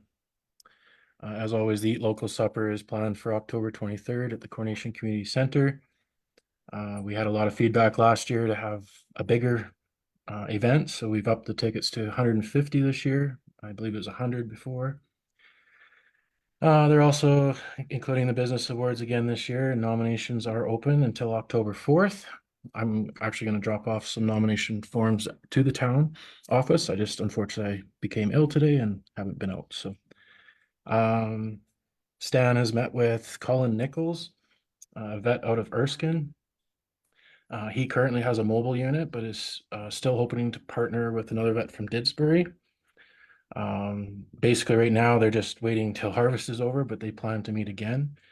They have talked to Archie Merchant and toured the M&N, well, the old M&N office, I guess you'd call it now, on Railway Avenue. And they seemed very interested in it. Archie, it sounds like he's more than willing to work with them. It's a perfect location. They were just, yeah, basically, and they're also still working on, getting some used equipment from Trochu, as that particular vet is retiring. So again, they're trying to keep costs as low as possible. But fingers crossed, and of course, PEPS would take the initiative to do advertising once this is in process or going to happen. The truck driving school project, unfortunately, is on hold right now because the provincial government apparently has having some issues with other schools, and they're not cooperating for whatever reasons. So right at the moment, they're not considering issuing any new, I guess, business permits at this time. But again, I mean, they support it. What's the word I'm looking for? The people that want to use it are, like, I think we had 35 to 40 people that were very interested in, that was in this whole area. So it's not a wash yet. We're just waiting on the government.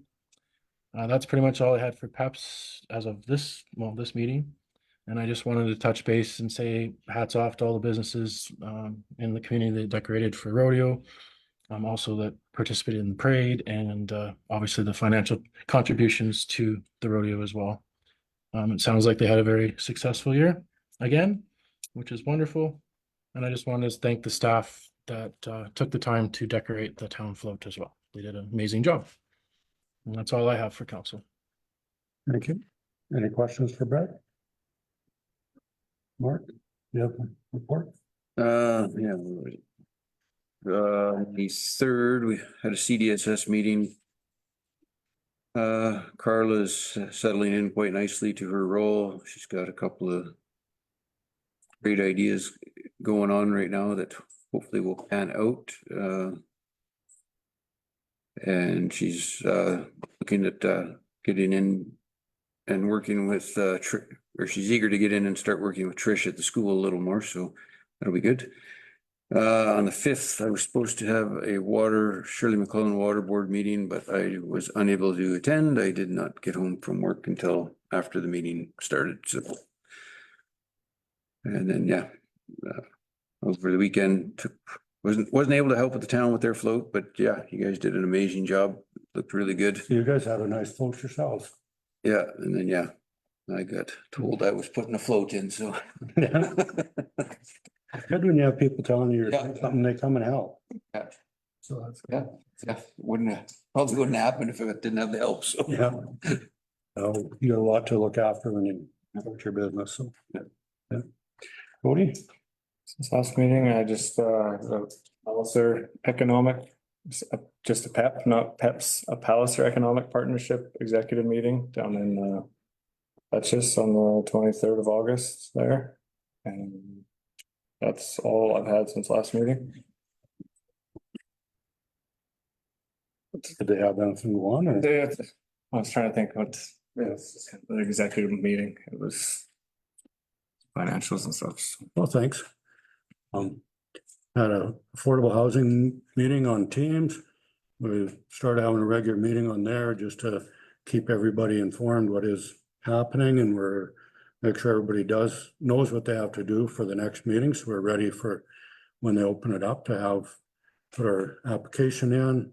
We had, of course, a special meeting of town council, we accept Matthew Peacock's resignation and asking municipal affairs. We need to have a by-elections or close to attended FCSS, had garden party at King's Court, and Carla Wetter, she's doing very well. She had asking the people any programs they thought would be good to have, and they have no concerns.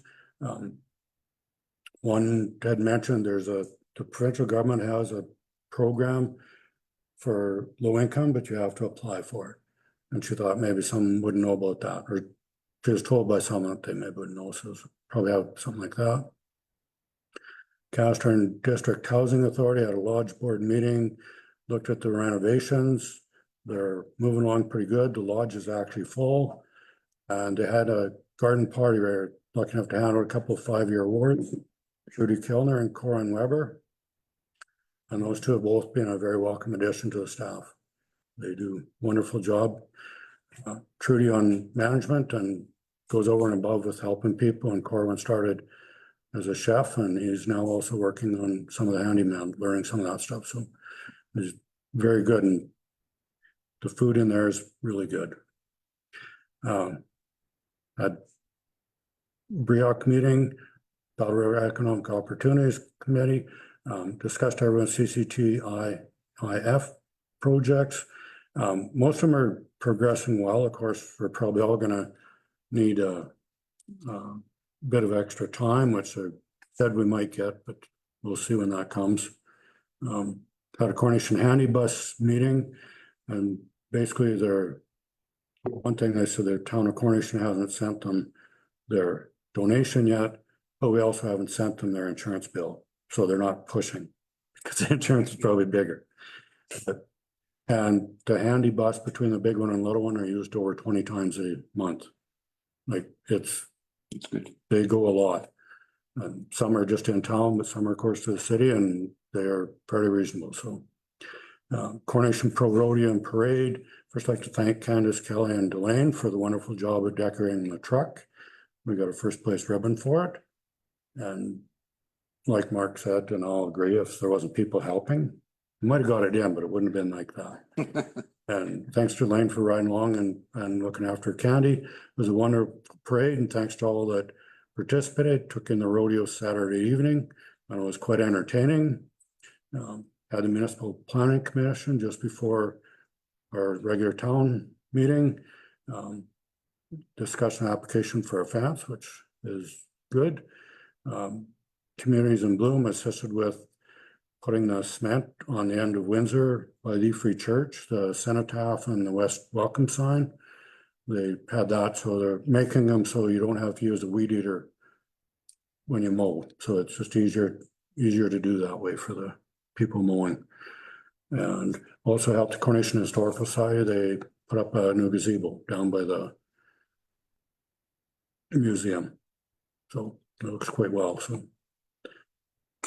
Does anybody have any questions? Go ahead. I can move the council reports as presented. Okay, move the council reports as presented. All in favor? In favor. Carried. CAO report.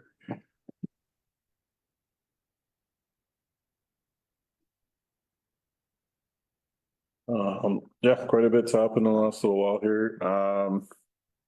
The biggest thing that will be coming forward to council, probably next council meeting, is that the AEB has changed the way that franchise agreements work going into the future. So the AEB, Alberta Energy Board, has actually required that all franchise agreements with municipalities basically be reviewed and renewed, so to speak. They're not actually renewing the term dates, but they're renewing the contract. So they have to be completed by the end of this year, or the contracts will be basically null and void, and which means that there will be no franchise agreement in place, which causes havoc on who owns the right of way and the process of it. So I've been in the conversations with with ACO, and we are waiting on the bill to be completed, because it hasn't even completed the bill itself, but the dates are being anticipated. So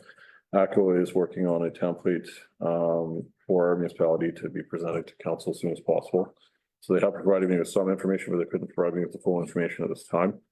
So that will be coming forward. That was one of the things that was on my report that needed a little bit more clarification. The Arena Ice Plant is up and running, and everything seems to be running pretty good this year. We did have some issues with some headers that had started to crack and leak, but Simcoe was able to patch those for this year, and has given us a pretty big warning saying that next year may be more complicated, but they're hoping they can live it through until we can at least figure out where we're at with probably possible replacement of the ice plant. So we're still looking into grants for We are. that. We're actively, we are gonna be submitting resubmitting our application to the Green Initiative Grant. We've sought out some counsel from other municipalities that have actually been successful in it, and they're helping us to make sure that the application's in good working order for this year. And we're the lucky town that every time we start the ice plant, when it's our turn, it's 30 degrees or more. Yeah. I give it to our guys. They've worked really hard on They're it. doing a good job. They're doing phenomenal with the way that the weather is working out, so. Can't wait for that peak. Other than that, it's just mainly Still like the +30s. include the LGFF operating and capital contracts that with the provincial government. So those were brought out this summer. They had to be signed and sent back, and then some back and forth with the provincial government, but that subsided. So we will be able to receive our LGFF allocations for this year, which is, I believe, around $321,000. Met with the Housing Authority. We are looking at the ACP grant. Obviously, we discussed that earlier, but basically we're trying to move forward as far as possible in this process to making sure our Class B estimate and our applications is top notch. So that once it's submitted, we shouldn't and hopefully won't anticipate any hiccups in the process of the loan application and the grant application. However, we're still trying to navigate those waters, and the convoluted conversations that have been had with the representatives, CMHC and the Alberta government, are challenging because they don't actually tell you much. They just kind of tell you have to have this, but then maybe not this. We don't know. So it's we're hopeful that our application will be successful. And then from there, we can move forward with the rest of the requirements as the application and the municipal protocol.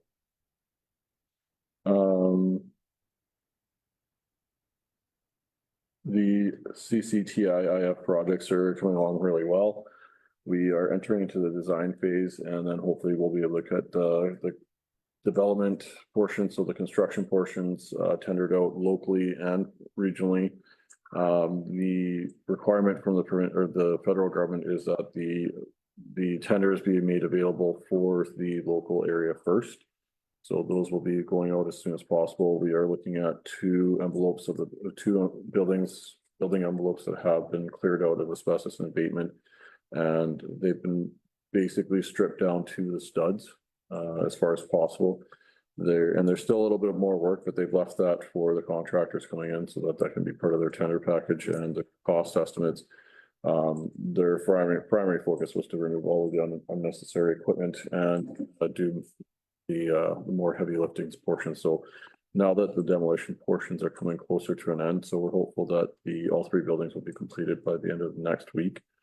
So two of them one of them's for sure done already, and the second one's, I believe, being concluded this week, and then the third will be hopefully done by the end of next week. So the program on that is to get those designed as open space, open concept as soon as possible with contractors to get in there as soon as possible so that the project could meet the deadline if we don't get an extension for March 25. Which is a hard push, and hopefully contractors are available for that project. Hopefully they're local. Yep. That's one thing with that though, we are probably gonna get an extension, but there still is a deadline of March 31st, 2025 to be done. It's March 1st. March 1st. March 31st. There has been a lot of talk from the federal government. They reached out to me and said that they are looking at talking to the minister in the next week, which was a couple of weeks ago, so I haven't heard back from them. That our liaison, I'll call, is she's been pushing really hard to get the extensions because she understands that the time crunches, it's a little bit unrealistic in some ways. So she's working very diligently to help us with the extension and hopeful that she can get it. So we're not the only project, from what I understand, that's in the same position. So. Well, we just don't have the labor force out here too, And basically with the communities that got affected. the amount of time it took them to get their stuff approved. And then they approved it, but they hadn't signed it, so that was like 3 months, 4 months later. I mean, it's just, yeah, that stuff takes time to do. Being done in those buildings, like Darcy, I know Darcy working in those, I know very well. Adam in the crew years ago. What are you guys doing in those buildings? Putting drywall? Just a stud, that's it. So basically right now we'll be building it out to be rentable, essentially. The project is to. Steel stud or? It'll be up to the contractors and it'll be up to engineers. Right So it's now. commercial, be probably steel stud, makes sense. Yeah, so basically the project itself has to provide a space for our application that we had submitted was a space for a butcher, space for a educational facility, and then space for businesses. Yeah. So it's considered in our application, we call it a business incubator. Yeah. With business supports and education. And then the butcher portion of it, that was an additive that we had put in, because we had been approached by a local butcher that they were looking for space, and the federal government had thought that was a good idea to help integrate that into the project, so that was brought in. So we have secured the college, IBT College out of Ontario is looking to expand out into Western Canada. And the butchers are actively working on their applications and grant portions to get their space done up as well. And then the remaining building will hopefully, depending on who's interested business wise, locally, will help with any sort of business that wants to get into that, or a home business that wants to grow or get that bigger.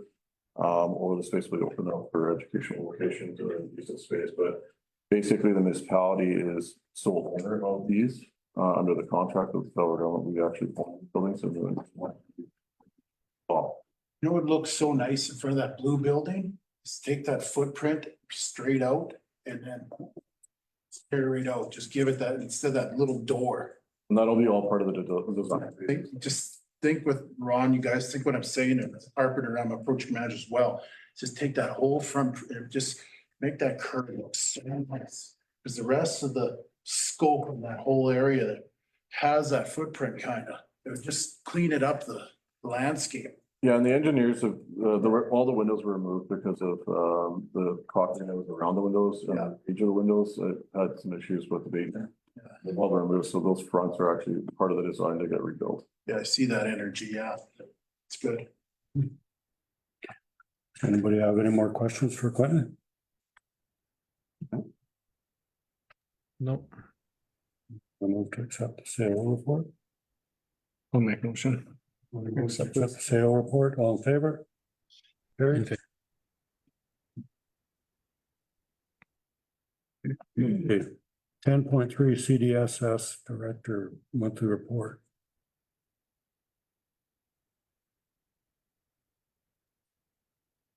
I can move that as information, Ron. To accept as information, sorry. Brett moves to accept his information. Anybody have any questions on it?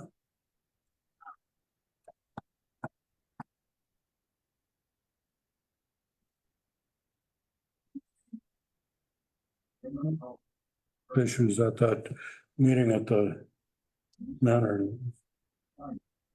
Quite good and She was quite happy. interested in doing stuff, so. Yeah, she was quite happy with all the feedback she got from the seniors at the manors and. Nice. Brett moved to accept that. All in favor? In Carried. favor. Okay. Financial reports, accounts payable.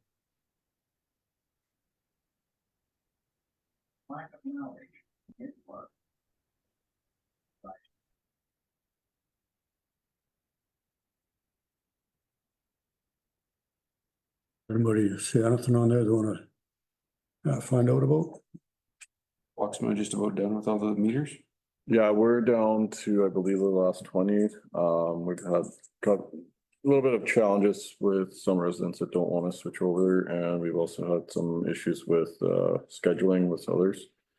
So been navigating that slowly and slowly going through it and getting it done. So other than that, I think we're down to the last 20.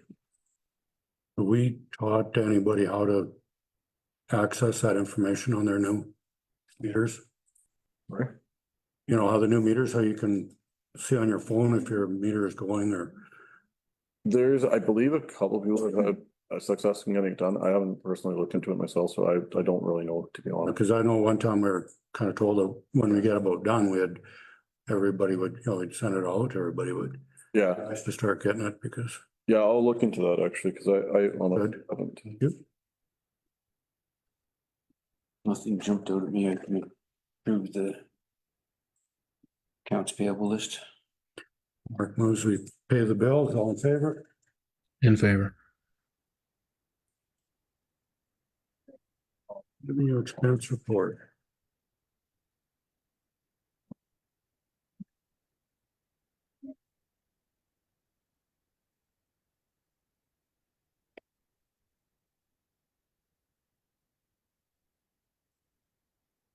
So does the LGFF, are they actually gonna send it to us or does it just sit there until we do the work? It'll sit there until we have an application for it. So this year, I don't believe we're submitting anything for LGFF. We've done most of it through the Canada, You know, the federal gas tax, I'll call it. I know it's the wrong name, but yeah, so I think council had opted to try and save this year, next year. yeah, no, I just wondered if that was kind of what it is, because then it shows up there. Yeah. What that amount is.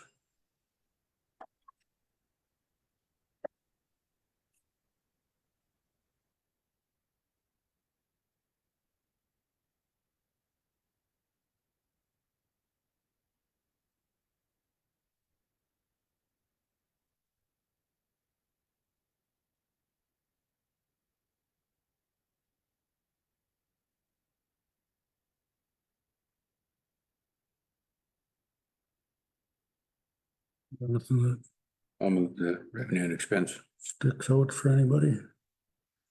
Mark moves to accept the revenue expense report as information, all in favor? In favor. Correspondence. 15-1. Letter received from Minister of Municipal Affairs, fire training funding.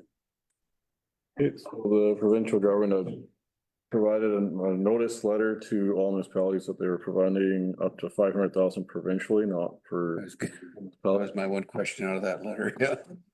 So I believe it's, and I, the way I read it, it was 500,000 for the province as a whole. I figured it was. I'm sure that this will be something that will be brought up at municipal affairs or Alberta municipalities this year. Yeah, I think. It's not a very big number. No, it's not. And I could quite confidently say that 500,000 wouldn't even cover an eighth of the province for training, so let alone. I don't even know, it's about $6,000 per firefighter for training. Yeah, it's crazy. And that doesn't include the equipment either. Not even close, No. another 12,000, I'm sure. Yeah. Throw bunker gear in there. Yeah. We like them to be trained and have their gear, so. Yeah. And it doesn't matter, we'll do it. Yeah, Have we thought about working with the county and Castor and just applying for some funding? I believe we get- he's already working on this. Okay, I think Todd Pawsey's been investigating into this, and our chiefs have been made aware of this as well, so I'm not too sure, to be honest. I'm just wondering if a regional approach might get us Right. more or a better fund than just a And that's municipality the might. way that the letter's written, is it more of a, if you regional, you'll get more money, or you'll get the money. Yeah, because You're independent. we could work with like basically all the way veteran concert special areas too, right? If Mhm. just to try and get something. And educate Oh, train our firemen and fire people. Yeah. But other than that, I'll make a motion to accept the letter's information, I guess. That's about all I can do. Now, do you want direction to work with the county on Castor to try and go together with this grant, or is just accepting this information good enough? I would say that direction probably needs to be given, and then I could work with the fire chief to start having those conversations as well. Okay. We want to do two then? Sure. Yeah, I did the, That Mark moves to accept this information. Yep. On favor? In favor. Carried. Now, do we want to move to work with the surrounding municipalities when we Okay. can? I'll make that motion that we try to do an approach. Any more discussion on it? All in favor of Brett's motion? In favor. Carried. Is there anything else? Did council want to, go back to 8.1. correct? This is the table motion.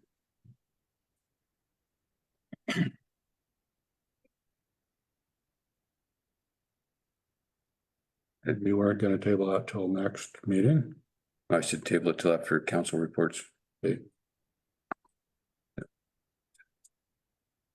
entertain a motion to continue being a member of PEPS for another year.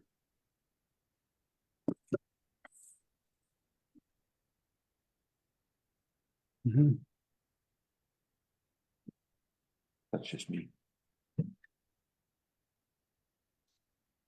They have stepped up to doing a little more here. Well, they are trying. They're trying. So. Yeah.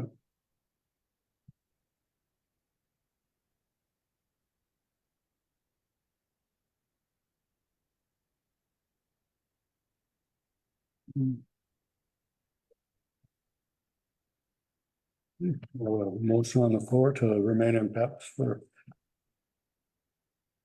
This would be for 2025. The 25 year. All in favor? In favor. Opposed? Motion is defeated. I vote. We'll probably have to bring it back to us later in the year, so. Do you guys want it at the next agenda or wait till October? Put it on the agenda. Yeah. Because then if we do it the next agenda, then Well, we got the other discussion with PEPS next agenda too, so might as well have both. Have them all that way together. we can decide it all at once. That way they'll have a definitive answer. Maybe they wanna bring a delegation to Yeah, oh, try and, or just see why we should remain a member. I say they have done more of this last year, but. Yeah. They're trying. Okay, are we done then? There is the other matter of request from the delegation, if council wants to entertain it tonight, or if they want to move it to the next council meeting.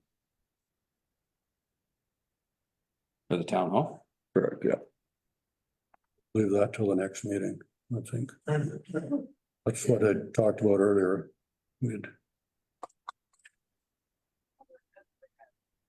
Guys, I don't know what the rest of you, but between now and the end of Alberta municipalities, there's not a whole lot of days that are. Wouldn't be till the middle of October before we could probably facilitate one. But just with timing and meetings.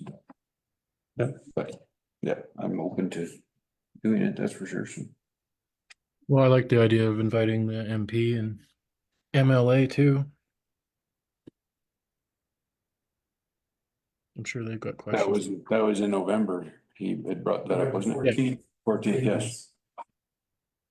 It makes it stronger and then you guys can wrap up some business. You guys are gonna too. That's why I thought, No, I think it's a Council. great idea. Whether the MLA will come is a different story, but at least we can try. it's all business for coronation done as well, right, Ron? Yeah. Well, I think in all news kind of. You guys are trying to do some. Quentin, what is it, solar stuff and. You guys are gonna do some other proposed business or whatever? Well, I think with the solar project, that's private information. Yeah, I know. But basically, Provincial and federal, that's why I suggest there's more to this. Drama, sorry, I shouldn't say it that way, but. We've seen ones in coronation that were a bit more drama. You gotta answer everybody's questions, get it right. I think we answered quite a. Kind of let us talk, we answered them all pretty easy, I thought. While we're speaking loosely here, I called Quentin on about trees, you know, man, I just moved into this town.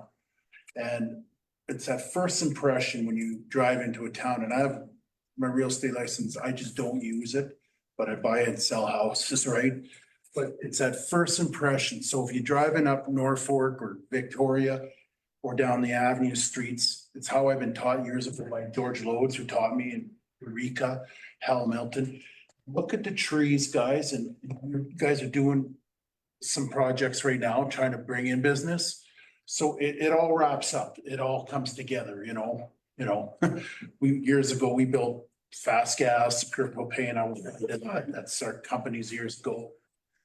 And how do you make it right? Is just everything needs to come together. So if you got your trees looking really nice, and that's just a little part of the big deal. Right now, I see trees are, you know, the deciduous trees, those little helicopters, right? They're going right into the drain. I mentioned that to Quentin, you know, and Manitoba maples, right? And how do you get them looking really nice? But if you take it from one street to the next street, you know, and get them at the right height, it take a 5-year plan. My stepdad was a pruner and he taught me. So you make it nice and shape of round, right? And I've pruned trees for many years and I'm doing it to my yard. They look ugly at the beginning, but 5-year plan, they'll look nice. And when you drive this town, people can go, wow, this town knows what the hell they're doing. But they're not gonna plug up your drains. It's gonna, their bottom line, your baselines. That's, you know what I mean? You're not gonna be out there with a sweeper with cleaning up those damn little helicopters, we call them, right? So that's how I think. You know, because if you look at my house right on the corner, Norfolk and 4926, I'm constantly picking them up. And then who runs it? James, the sweeper? Mhm. And he's constantly, you know, every now and again with it. You won't have to do that as much because you guys got a handle on all your trees. That's my suggestion. I'm only suggesting, not telling you guys what to do, but you know, I know you guys got more important things, right? But it would look so nice. Yeah. And there's some that are dead down Norfolk. I do see it. It's just Oh, you yeah. guys haven't had the time to get rid of them. Yeah, there are some. I'll bring up my 94-year-old mother. She said she can't believe how many trees there are around here now from when she was young. Coronation is not an easy place to grow trees. I know. There is some salt layer under it and it's hard. I think we're doing pretty good, getting quite a few, but it'd be nice to trim some up and, yeah, some are dead, so they should be yarded out. Some of us will try and plant another one in. Some places we may just give up. Like put a, you know, if it's in the sidewalk, we might just cement it off. Because some of them, they are, cause if they grow, then they're pushing up the sidewalks or if they're causing trouble, you know. I hate to do that because I like to have lots of trees too, but, you know, we should definitely get onto that. It's just that, we're trying to chase that tourism look, right? Yeah. So they all look at the same height, going down one street to the next one. What I mean, that's kind of approach I'm trying to think with you guys, eh? Bring into this meeting here with you. So they look so nice. Yeah. But it's kind of hard to have them all the same when they're different ages. Yes, So, yeah, and different trees. most of them are Manitoba maples, I see. Yeah, but some are oak and some are elm and, Yeah, I know, I get you that. know. But yeah, but we will definitely look at street up and it makes town look better is right. And I think James does a marvelous job on doing the streets and a lot of it he's picking up the gravel. Mhm. That gets on there and like he did it before the rodeo and the parade was going so that everything looked good and I think he done a good job too. Oh, yeah. Anything else? No, I'll make a motion, we adjourn. We're done. Thank you. Thanks for your time. Again, it's just a suggestion, right? Oh, yeah. Good night, guys.